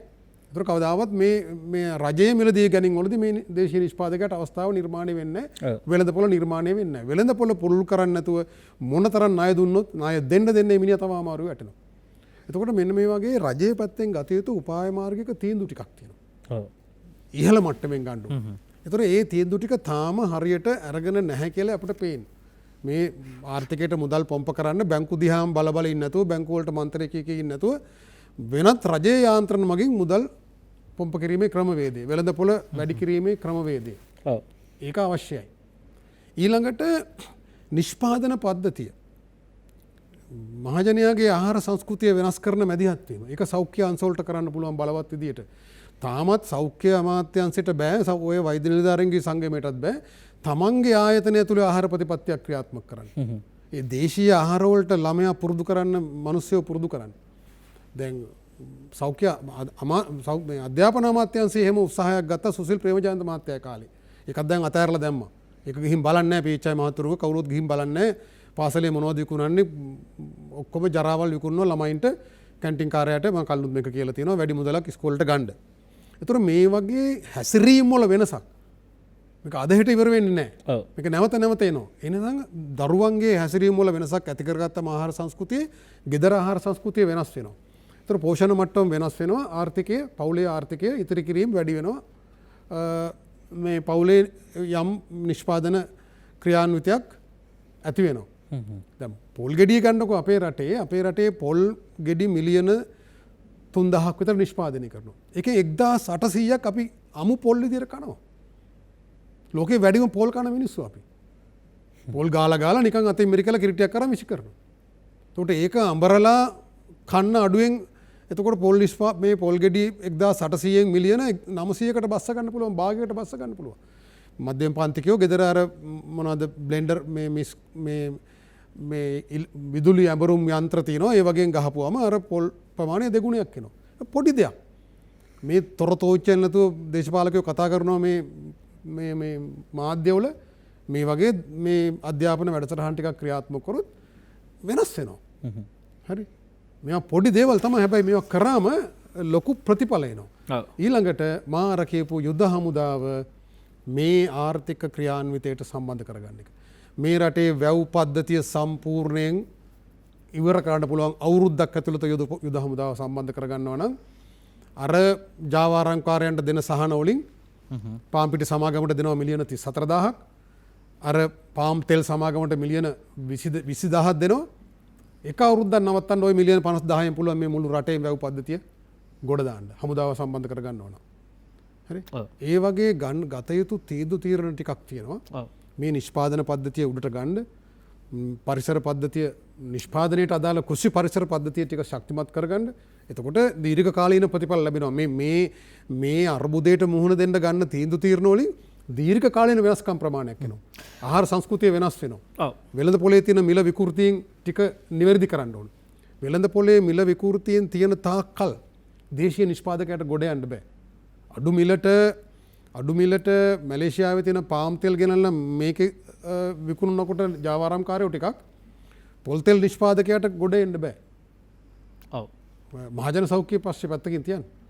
එතකොට පොල් කර්මාන්තය ඉහළට ගන්න අවශ්‍ය මැදිහත් වීම සිද්ධ වෙන්නේ නැහැ. ඉතින් ඒ නිසා මේකේ ගමගේ මැතිතුමා මුළු වෙළඳ පොලේ තියෙන සියලු ප්‍රශ්න විසඳන්න ආණ්ඩුවට බෑ. ඒවා වෙළඳ පොළ විසින්ම විසඳනවා යම් ප්‍රමාණයකට. හැබැයි ප්‍රධාන වෙළඳ මාර්ගිකව පැරටෝගේ නීතිය වැඩිම බලපෑම තියෙන ආහාර වර්ග තුනයි තියෙන්නේ. හරි. එකක් තමයි ප්‍රධාන ආහාරයේ කාබෝහයිඩ්‍රේට් වෙළඳ පොළ. ඒ කියන්නේ හාල් සහ තිරිඟු පිටි තරංකාරීව තියෙන වෙළඳ පොළ. පළවෙනි වෙළඳ පොළ. මේකේ බදු ගහන්නේ කොච්චරද මිල කීයද කියලා මහජනයාත් එක්ක කෙලින් කතා කරලා මේ ගානට පාන් කවු මේ ගානට හාල් කමු මේ ගොවියාට සාධාරණ මිලක් ගෙවමු අපේ රටේ දීර්ඝකාලීන ආහාර සුරක්ෂිතතාවය රැකගනිමු කියලා කිව්වනම් පාලකයෝ මහජනයක පිළිගන්නවා. මහජනයකට රණ්ඩු කරන්න යන්නේ නැහැ. ඇත්ත කතා කරාම. මෙච්චරයි බදු ගහන්නේ මේ බදු ගහන සල්ලි වලින් මේ දේ මිසක් වෙන දේවල් කරන්නේ දේශපාලකයන්ට වාහන ගේන්න මේවා වියදම් කරන්නේ මේ වැඩේට විතරයි වියදම් කරන්න කියලා පොරොන්දු වුණාම මහජනය එකඟ වෙනවා. එක වෙළඳ පොළ. දෙවෙනි වෙළඳ පොළ කිරිපිටි. කිරිපිටි ප්‍රමාණාත්මකව විශාල නැති වුණාට ඩොලර් මිලියන 300ක 400ක වෙළඳ පොළක්. නමුත් ඒක රටේ බහුතරයක් ගොවි ජනතාවගේ ආර්ථිකයට සම්බන්ධයි. ඔව්. මම කල්නුත් කියලා තියෙනවා අපේ රටේ ඉඩම් කුඩා ඉඩම් තමයි ගොවියන්ගේ 75කට අක්කර 2.5ට වඩා අඩුයි. ඒතර භෝග වගාව සහ කිරි වගාව ඒකබද්ධ කරන්න නැතුව උන්ගේ ආර්ථිකය වැඩි කරන්න බෑ. පෝෂණ තත්ත්වය දියුණු කරන්න බෑ. ගොවිතැන් ක්‍රම වෙනස් කරන්න බෑ. ඒ නිසා කිරි ආර්ථිකය ස්වාධීන කරගන්න ඕන. ඒකට අවශ්‍ය මැදිහත් වීම ටිකක් තියෙනවා. ආනයන පාලනය කරන්නේ කොහොමද? දේශීය මිල ගෙවන්නේ කොහොමද? දෙවෙනි වෙළඳ පොළ. තුන්වෙනි වෙළඳ පොළ කැමට ගන්නවා තෙල් වෙළඳ පොළ. ඒක නිශ්චිතව පාලනය කරාම විනිවිද භාවය යුතුව මහජනයට කියලා මේ පොල් වගාව පොල් කර්මාන්තය මහජන සෞඛ්‍ය මේ ආර්ථිකයේ තියෙන ප්‍රශ්න වලින් 50% ඉවර වෙනවා. සෞඛ්‍ය ප්‍රශ්න වලින් 50% ඉවර වෙනවා. මේක එක නිලධාරියාට යටි කූට් විදිහට එකා දෙන්න බැගින් හොරෙන් ජාවාරකාරයොත් එක්ක කතා කරලා කරන්න බැරි වෙන්න කෙලින් කතා කරලා විනිවිද භාවයෙන් යුතුව බද්ද මෙච්චරයි හෙට සිට මිල මෙච්චරයි කියලා කතා කරනවා නම් ආණ්ඩුව හැබැයි ඒක කරන්නේ නැහැ. මම දන්නේ නැහැ මොකද කියලා. ඒක කරන්නේ නැහැ. අපි කොච්චරනම් මේක අවුරුදු ගාණක් තිස්සේ අපි මව්බිම ලංකාව පදනමෙන්ද දේශීය ජාතික ව්‍යාපාරය මේක රණ්ඩු වෙවි කියනවා. හැබැයි මේ ඉන්න ආර්ථික ඝාතක නිලධාරීන් 14ක් ජාවාරම්කාරයෝ මිලදී ගන්නවා. හැම ආයතනයකම ඔවුන්ගේ එක්කෙනෙක් දෙන්නෙක් ඉන්නවා. මාධ්‍ය ආයතනවලත් එහෙමයි. විශාල ආයවැය බජට් එකක් තියෙනවා. ඔබතුමාලා තමයි මිලදී ගන්න බැරි වෙලා තියෙන්නේ. නමුත් ප්‍රධාන මාධ්‍ය ආයතන මේව කතා කරන්නේ නැහැ. සමහර අවස්ථාවල අපි වෙන මාතෘකාවක් කතා කරන්න ගියත් ආහාර ගැන කතා කරද්දී කියනවා එමීට මේක ගැන නම් කතා කරන්න එපා කියලා. ඇයි? අය මේ දැන්වීම අයවැය තියෙනවා. ඒක කපනවා. ඒක කපනවට බයේ මේක කතා නොකර ඉන්නවා. ඒ අතර මාධ්‍යවේදීනුත් මිලදී ගන්නවා මාසෙට පඩිය මෙච්චරයි. ඒක පොඩි ගණන්. මිලියන 20000ක් බදු සහනයක් ගත්තම ඔයාලට කවුද මිලදී ගන්න බැරි? එතකොට ඒ විදිහට මේවා කඩන්න ඕන මේ ක්‍රියාන්විතය. ඒවා ඔක්කොම ඉබේම කැඩෙනවා අර අයුතු බදු සහනය නැවතුපුවම. එතකොට මිලදී ගැනීම කරන්න බෑ. නිලධාරීන්ට පගාව දෙන්න බෑ. ඔය කියන අනවශ්‍ය දැන්වීම් දාන්න මොකුත් කරන්න බෑ. පොඩි යතුරයි තියෙන්නේ. යතුර කරකවපුවම දොර වැහෙනවා. අවසාන මිනිත්තු කිහිපයක් උතුමන්ට ලබා දෙන්නම්. දැන් සුමිත් වන්නරජ මහත්මයා දැන් අපේ එකක් තමයි මේ රටේ දීර්ඝකාලීනව සෞඛ්‍ය හදන වැඩපිළිවෙලක්. දැන් මේ කොවිඩ් වසංගතයත් එක්ක අපි සංවාදයට බඳුන් කළ යුතු කාරණයක් එකක් තමයි මේ තාම දුර්වල අය දැන් ශ්‍රී ලංකාව මේ වන විට බෝනෝන් රෝග සහ අනිකුත් ලෙඩ රෝග නිෂ්පාදනය කිරීමේ කර්මාන්තශාලාව බවට පත් වෙලා හමාරයි. මේ කියන්නේ වැරදි ආහාර පුරුදු සහ ජීවන ක්‍රම බෙද. දැන් මේ කොවිඩ් වගේ වසංගත සහ මත්තට අපට එන වසංගත වලින් තවදුරටත් අපි විනාශ වීමේ අවදානම් වැඩි අපි ලෙඩ වැඩි වුණාම. රටේ දීර්ඝකාලීනව සෞඛ්‍ය හදන වැඩපිළිවෙලක් තියෙනවා. මේක අධ්‍යාපනයේ සම්බන්ධයි. පාසල් ළමයි ලක්ෂ 40කට වඩා ශ්‍රී ලංකාවේ ඉන්නවා. දැන් මේවා හුදකලා වෙච්ච වැඩපිළිවෙලක්. දැන් මෙතුමා කියන මේ වැඩපිළිවෙලට කවද්ද මේ රට නිශ්චිතව මේක අධ්‍යාපනයක් හැදෙන්න ඕනේ. මේ පිළිවෙල සාහිත්‍ය හැදෙන්න ඕනේ. මේ පිළිවෙල ලියවෙන්න ඕනේ. මේවා පාසල් මට්ටමේ ඉඳන් ඉස්සරහට එන්න ඕනේ. දැන් ඒකට දැන් අද කතා කරන්නේ තව අවුරුදු 5කින් එන තරුණයා මේ ආර්ථිකයකට අපිට ගන්න පුළුවන්. දැන් එහෙම වැඩපිළිවෙලක් අපිට තියෙනවද? එහෙම එකක් දැන් ඔව් එහෙම වැඩිලා නැත්නම් අපි ඒක පටන් ගන්න ඕන. අපි දන්නවා තැනින් තැන් මොකද්ද ඔබ කරන යෝජනාව? ඔබෙන් අහන්න මොකද්ද මේ සඳහා කරන යෝජනාව?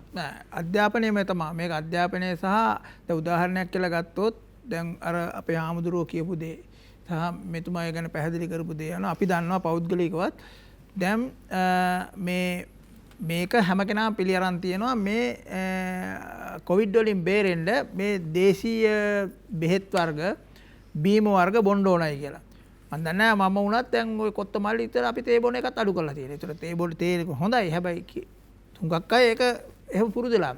ඒ වගේම මේ ළඟදී රිසර්ච් පේපර් එකක් එළියට ආවා ඉතාලිය සහ ප්‍රංශයේ වැඩිපුර මැරෙන්න හේතුව ඒ ආහාර රටාව. ඒ කියන්නේ මේ අපි මේ කතා කරන මේ නිමි ආහාරවල තියෙන වෙළඳපොළ ආහාරවල ආහාර ගන්න අයට තමයි මේ ප්‍රශ්නේ වැඩි වෙලා තියෙන්නේ. ඒ කියන්නේ අපි ඔය කියපු මෙතෙක් කල් කතා කරු සංකූලතාව වැඩි අයට තමයි මේ ප්‍රශ්නේ එන්නේ. එතකොට මේ වෙලාවේ අපේ අය ටිකක් මේකෙන් අපිට තිබි සම්ප්‍රදායකව අපිට තිබිච්ච දේවල් අපි කණ්ඩ බොන්න පටන් ගත්තා. මිනිස්සු හිතන්න පටන් ගත්තා. මිනිස්සු කන බොන දේවල් වලට වගේම බෙහෙත් හේත් වශයෙන් දේවල් ගත්තු නිසා මේක හුඟක් වෙලාවට අපේ අතට ප්‍රචලිත වීම අඩු වුණයි කියලා වෙලා මම පෞද්ගලිකව පිළිගන්න. ඒ වගේම BBC ආයතනය පුදුමය දන්වලා තිබුණා ලංකාවේ හැදෙන ප්‍රමාණයට අනුව මේ රෝහල්ගත වීමේ ලක්ෂණ පෙන්වන ප්‍රමාණය මෙතන අඩු මොකද කියලා. ඒක නිසා එතනින්ම උදාහරණයක් පෙන්නනවා මේ අපේ සංස්කෘතිය ආහාර සංස්කෘතිය වෙනස් කරන්න ඕනයි කියලා වෙලා. ඒක නිසා මේක දැනුවත් කිරීම හැම පැත්තෙම කරන්න ඕන. ඒක රජයේ වශයෙන්ුත් කරනවා. මම දැක්කා දැන් ඔය යම්කිසි උත්සාහයන් බලලා තියෙනවා මේ රජයේ වෛද්‍ය නිලධාරීගේ සංගමයත් මේ ප්‍රතිශක්තිය වැඩි කරන්න මේ දේශීය ආහාර කන්න කියලා. හැබැයි දේශීය ආහාර විතරක් නෙවෙයි ප්‍රතිශක්තිය වැඩි කරන දේශීය බෙහෙතුත් ගන්න කියලා එතුමාලා කියනවා නම් වඩා හොඳයි. දැන් එහෙම නොකියන එක නිසා ඇති වෙච්ච අරුබුදය තමයි අපේ හාමුදුරුවෝ පැහැදිලි කරලා කිව්වේ. ඒ නිසා මේ දැනුම දෙන්න ජනතාව දැනුම දෙන්න ඕන, ස්වාධීන ආයතන දෙන්න ඕන. අපි මේ කරන වැඩේ වගේ මාධ්‍ය තුලින් කරන්න ඕන. රජයේ මැදිහත් වෙන්නත් ඕන. ඉතින් මේක මේ අර කම්පාර්ට්මන්ට්ලයිස් බෙදිච්චි අපි මේ බටහිර වෛද්‍යවරුන්ට විතරයි මේක කරන්න පුළුවන් කියලා හිතාගෙන බටහිර වෛද්‍යවරු විතරයි මේක දන්නේ කියලා වෙලා මේ කියන කට්ටිය ඉන්න. මම දැක්කා වෛද්‍ය වසන්ත බණ්ඩාර මහත්තයා මේ පත්තරයකට ලියපු මේ ලිපියකටත් එක්තරා මහාචාර්යවරයෙක් මේ හිතවතෙක් මේ ලියලා තිබුණා මේ ටෙක්නිකල් නෝහව් දන්න අය කතා කරන්න ඕනයි කියලා. ඒ කියන්නේ දොස්තරුන්ට විතරයි මේක ගැන කතා කරන්න අයිතිය තියෙන්නේ කියන කතාවක් මේ මූණු පොතේ දාලා තිබ්බා. ඒතර ඒ සමහර කට්ටිය හිතන් ඉන්නවා මේක අපිට විතරයි අයිති. මේක අපි විතරයි කතා කරන්න ඕනේ. වෙන කෙනෙකුට කතා කරන්න බෑ. හැබැයි හැදෙන්නේ අයගොල්ලන්ට විතරනේ අපි කාටවත් හැදෙන්නේ. ඒ නිසා මේකෙන් බේරෙන්න මේක කතා කරන්න මේ ලෝකේ තියෙන දැනුම සම්ප්‍රදායික දැනුම මේ තියෙන අත්දැකීම් සියල්ල භාවිතා කරන්න ඒක දැනුවත් කරන්න ඕන. දැන් අපේ හාමුදුරුවෝ කිව්වා දැන් එක වෙද මහත්තයෙක් දුන්නු බෙහෙත් වර්ග. ඒතර ඒක හොඳ වුණා නම් ආ ඒ ගැන හොයලා බලන්න දෙයක් නැහැ. උන්වහන්සේ කිව්වාගේ අපේ රටේ හදන්න අපේ රටේ ගස් කොළන් වල අපේ මිනිසුන්ට දුන්නා ප්‍රශ්නයක් වුණේ නැත්නම්. දැන් බටහිර අද මොකද ප්‍රශ්නේ වෙලා තියෙන්නේ? ගේසුමානේ මේ එන්නත් මහා වෙළඳ පොලක් හදාගෙන ඉස්සෙල්ලා එන්නත් වෙනට එංගලන්තයේ මොකද උනේ? එක්කෙනෙක් මැරුණා ටෙස්ට් කරන්න කියලා. දැන් අද කියනවා කොරියාවේ 30ක් මැරිලා කියලා වෙලා. එන්නත් මේ එන්නත් පරීක්ෂණය කරන්න කියලා. ඒතර මේ ඉදිරියේදී තියෙන දෙනවා ලෙඩින් මැරෙනවද එන්නත් වලින් මැරෙනවද කියලා. ඒක නිසා හැබැයි අපේ මේ ආර්ථිකයේ අපේ තියෙන මේ අපේ සම්ප්‍රදාන කුල මේ බොන බෙහෙත් ಜಾති වලින් එහෙම කවුරුත් මැරෙලා හැම නැහැ නේ. අපේ එන්නත් වලින් මිනිස්සු මැරුණත් අපේව බෙහෙත් බීලා මිනිස්සු හොඳ වුණත් අපි දන්නේ කොහෙටද අපි මේක කියන්න ඕනේ කියලා. කොමුණත් මේ වෙයි හංගන්නේ අපිට මේක ඉස්සරහට දාන්න. වසන්ත වණ්ඩර මහත්මයා අපේ ඔබේ අවසන් අවස්ථාව දැන් එකක් තමයි දැන් මේ රණ්ඩුව දැන් ඔබතුමා කියපු ආකාරයෙන් දැන් අපිට කවදා වෙනකන් මේ ආණ්ඩුත් එක්ක මේ නිලධාරීන්ත් එක්ක මේ රණ්ඩුව ඇති කරගන්න වේද මේක වෙනස් කරන්න. දැන් පැහැදිලිවම වෙනස පේනවා.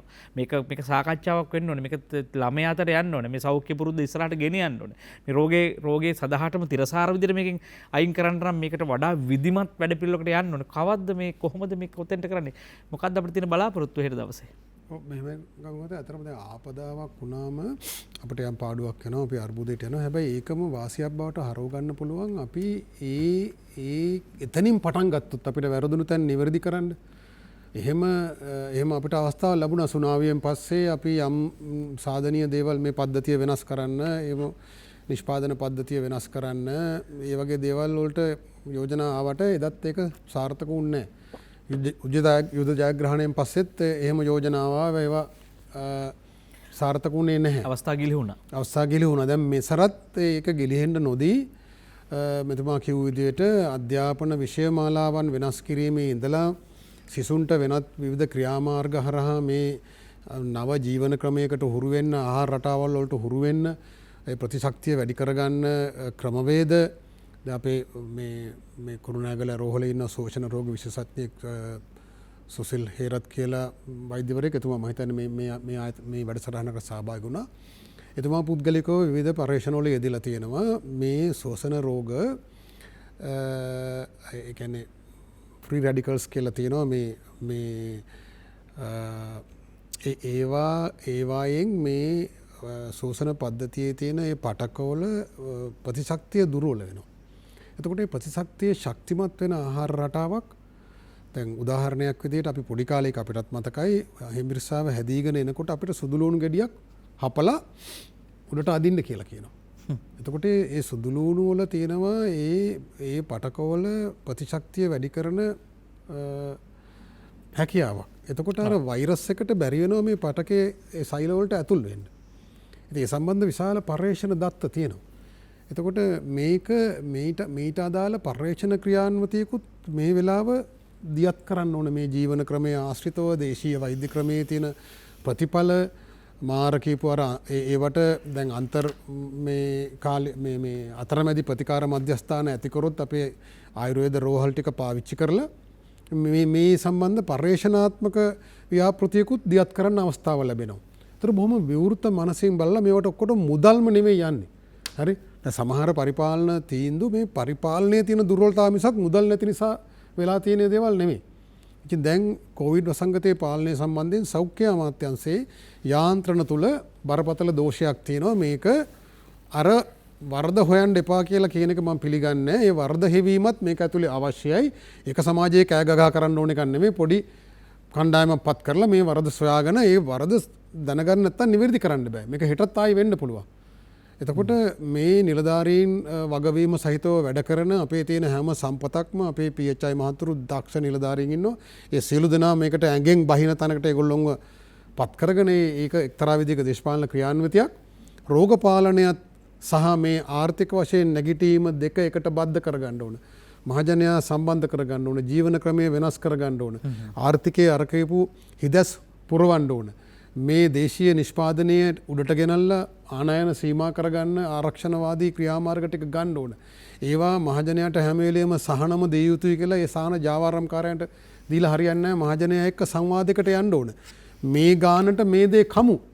එතකොට බුලත් විතර රුපියල් 35ක් කනකට සිගරට් එකක් රුපියල් 65ක් දීලා කන මිනිහෙකුට හාල් කිලෝ එකක මිල මේ ගානට කමු කියලා සාකච්ඡා කරන්න අමාරුවක් නැහැ. එතකොට ඒ ග්‍රාමීය ආර්ථිකයේ අතිරික්ත මුදලක් ඉතුරු වුණාම තමයි ග්‍රාමීය ආර්ථිකයේ සක්‍රිය වෙන්නේ. මුදල් සංසරණය වෙන්නේ. එතකොට ගොවියාට සාධාරණ මිලක් ගෙවන්න ඕන කිරි ටිකට වී කිලෝ එකට. එතකොට මේවා විවෘතව සාකච්ඡා කරන්න ඕන රජයේ මැදිහත් වීමෙන්. ඔබතුමාලා අපි කතා කරාට වැඩක් නැහැ. අපිට පුළුවන් මේක යන පෙන්වා දෙන්න යම් දේවල් මහජනයා සමග එකඟතාවයකට එන්න ඕන. එතකොට බැරි වෙන ඔය හැමදාම පාරිභෝගිකය පෙන්නලා ආණ්ඩුවේ භාණ්ඩාගාරයේ තියෙන සල්ලි කොල්ල කන අතුලොස්සක් දෙනාට ඒ වැඩේ කරන්න බැරි වෙනවා. ඊළඟට රජය පෙන්වන්න ඕන සත්භාවය. දැන් මහජනයා බදු ගහනවට විරුද්ධ වෙන්නේ මේ බදු අරගෙන මේ දේශපාලකයන්ට සැප විඳින්න මේ සල්ලි පාවිච්චි කරනවා කියලා. එහෙම බෑ. මාර කියපු ප්‍රධාන වෙළඳපොළවල් තිත්තේට අදාළව ආනයන අධෛර්යමත් කරලා දේශීය නිෂ්පාදනය දිරිගන්නවට බදු ගහනවා නම් ඒ බදු මුදල් ප්‍රමාණය විශේෂ අරමුදලකට යන්න ඕන. ඒ බදු මුදල් පාවිච්චි වෙන්න ඕන නිෂ්පාදනය වැඩි කරන ක්‍රියාවලියට සහ අඩු ආදායම් ලාභීන්ට සානාධාර දෙන ක්‍රියාවලියට විතරයි. ඒක විනිවිදභාවයෙන් කෙරෙන්න ඕන. අපට බදු ආදායම් මෙච්චරයි බිලියන 100යි. ඒ 100න් අපි මෙච්චර ප්‍රමාණයක් සමුදලාභීන්ගේ ආදායම් මට්ටමට වතුකම්කරුවන්ගේ වැටුප් වැඩිවීමකට එහෙම නැත්නම් ගොවියා දිරිමත් කරන්න මෙන්න මේ ටික වැය කරනවා. එතකොට මේ විනිවිදභාවයේ සත්භාවයේ පෙන්වුවම මහජන සහාය ගන්න පුළුවන්. ඔව් දැන් ඔබතුමාන්නේ අවසාන වශයෙන් අපිට පොඩි කාරණයකින් කියන්නේ දැන් තාම ඇතැම් උදවිය කියනවා මේ රට වහන්න ඕන කියලා. දැන් මේ මොහොත වෙනකොට තියෙන තත්ත්වයක් එක්ක දැන් මේ වෙන විට මාධ්‍ය වල මේ ගැන සාකච්ඡා වෙමින් පවතිනවා. කඩේ පිළේ ගෙවල් දොරවල් වල බාගෙට විවෘතව තියෙන හැම තැනකම මේක කතා වෙනවා. ඒකට දැන් රට තවදුරටත් වහන්න නැතුව ඉස්සරහට යන්න පුළුවන් විශ්වාසයක් තියෙනවද? රට වහන්න ඕනේද? මෙහෙමයි මේ වෙලාවේ පුද්ගලික මතය මම ජාත්‍යන්තර ආයතනවල වැඩ කරලා තියෙනවා. සෞඛ්‍ය කළමනාකරුවෙක් ලෙස යම් අත්දැකීම් ප්‍රමාණයක් තියෙනවා. නිකම්ම නෙවෙයි කියන්නේ අධ්‍යයනයක් කරනවා. මේ දැන් තියෙන තත්ත්වයේ යටතේ මා විශ්වාස කරනවා ඇඟට ගුණයි මේ සෞඛ්‍ය බලධාරීන් විවිධ එක WHO වෙන්න පුළුවන් වෙනත් ආයතනයේ නිර්ණායකයේ හරියට තියනවාද කියලා බලනවා වෙනුවට දැන් අපේ දවසකට 100ට වැඩි වෙනවා. දැන් 200 තිබ්බ 100 200 දැන් 300යි වෙනකොට. ඒතර මේ වැඩිවීමයි මේ ස්පර්ශකයෝ නැති මේ රෝගීන් මතු වුණාම දැන් පිළිගන්න ඕන මේක සමාජගත වෙලා ඒක පිළිගන්න මැලි වෙනවා නම් සමාජගත වෙමින් තියෙනවා. ඊට ටික කාලෙකින් මේක වෙනවා කියලා පිළිගන්න ඕන. ඒතර එහෙම පිළිගන්නේ නැත්නම් මේක බොරුවට හිත රවටමින් යනවා නම් ලොකු ප්‍රශ්නයක්. ඊළඟට සෞඛ්‍ය පද්ධතියේ තියෙන මේ කළමනාකරන ගැටලු ටික විසඳ ගන්න ඕන. නායකත්ව ප්‍රශ්නේ විසඳ ගන්න ඕන. සම්බන්ධීකරණයේ ගැටලු ටික විසඳ ගන්න ඕන. එහෙම නැත්නම් නිකන් ලොක්ඩවුන් කරලා තව රට අමාරුයි දැම්මොත් නිකන් වහලා දාලා නම් වැඩක් නැහැ. ප්‍රාදේශීයව යම් රෝගීන් විශාල ප්‍රමාණයක් හම්බ වෙන ප්‍රදේශ ප්‍රාදේශීය හුදකලා කිරීම ප්‍රශ්නයක් නැහැ. හැබැයි රටම ලොක්ඩවුන් කරන ඇඳිරි නීතිය පනවන දේවල් වලින් දැන් ප්‍රයෝජනයක් වෙන්නේ නැහැ. අර ඉන්දියාවට වගේ දවස් 30ක් වහලත් මුළු රටේම රෝගය පැතිරලා ආර්ථිකය කඩා වැටෙන එක විතරයි වෙන්නේ.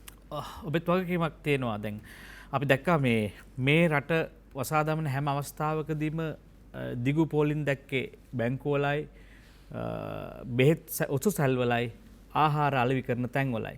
ආහාර සහ ඖෂධ වෙළඳාම ලෝකේ කවුරු හෝ අත්පත් කරගෙන ඉන්නවා. ඒ නිසා තවදුරටත් අපිව දිශාගත කරලා තියෙන්නේ මෙවැනි වෙළඳපොළකට. ජනතාවට තේරෙන්නේ නැහැ. ඔවුන් ජීවත් වෙන්නේ පහළ. ඔවුන් මේ ඔවුන්ගේ අවදිවීම, ඔවුන්ගේ මැදිහත්වීම, ඔවුන්ගේ මේ ප්‍රශ්නය කෙරෙහි දක්වන සජීවී දායකත්වය අතිශය වැදගත් කියන කාරණය අපි කියනවා. ඒ නිසා ජනතාවට අලුත් මානයකින් බලන්න රට හරවන්න ඕන තැනින් හැරෙන්න ඕන. හැරුණ නැත්නම් පාර වරදිනවා. ඒ නිසා ඉදිරියට රට ගෙන යෑමේ ජනතා වගකීම ඔබ ඉටු කරන්න. ඔබ ඡන්දය දුන්නා විතරක් නෙවෙයි. ඔබේ ඡන්දයෙන් ඉන්න නිලධාරියාව ප්‍රශ්න කළ යුතුයි. ඔහුගේ දිශාව පිළිබඳව ඔබ ප්‍රශ්න කරමින් ඔබ බලපෑම් ක්‍රියාවලියකට පැමිණිය යුතුයි කියන විශ්වාසය අපට තියෙනවා. බොහෝ දේශපාලන තීන්දුව දැන් වෙලා ඉවරයි. හැබැයි ඉදිරියේදී අපි අවධානයෙන් ඉමු. රට හැදීමේ මාවතට හැමෝම සහයෝගය දෙමු. තාම බලාපොරොත්තු බිඳිලා නැහැ මිනිස්සුන්ගේ. අපි ස්තුතිවන්ත වෙනවා වෛද්‍ය වසන්ත බණ්ඩාර මහත්මයා ඔබතුමාට සාකච්ඡාව පෝෂණය කරන්නට අපි යලිදු හමුවෙමු සංවාදයකින්. ඒත් එක්කම වෛද්‍ය සුමිත් වන්නාරච්චි මහත්මයා බෙහෙවින් ස්තුතියි සංවාදය පෝෂණය කරන්නට නැවත අපට හමුවීමේ හැකියාව තියෙනවා. හිතතුනේ අපි සූදානම් අද දවසේ නිනාද සජීවී සංවාදයෙන් සමුගන්න රංගී ශ්‍රී ලංකා රූපවාහිනිය සතිපතා ඔබ වෙත ගෙනෙන සතියග නින්නාද සජීවී දේශපාලන වැඩසටහන මෙතනින් සමාප්ත කිරීමට සූදානම්. ඔබ අපිත් එක්ක රැඳී සිටියා. බොහොම ස්තුතියි. ඔබ දක්වන දායකත්වයට අපි ගරු කරනවා. අපට දිශාව පෙන්වන්න අපි එකතු වෙලා මේ සංවාදය ගොඩනගමු, රට හදමු. එතන අපි ඔබත් එක්ක හිට ගන්නවා. අපි ගිහලා එන්නම් ඔබ සැමට සුවබර රාත්‍රියක්, ජයග්‍රාහී දවසක්. ආයුබෝවන්.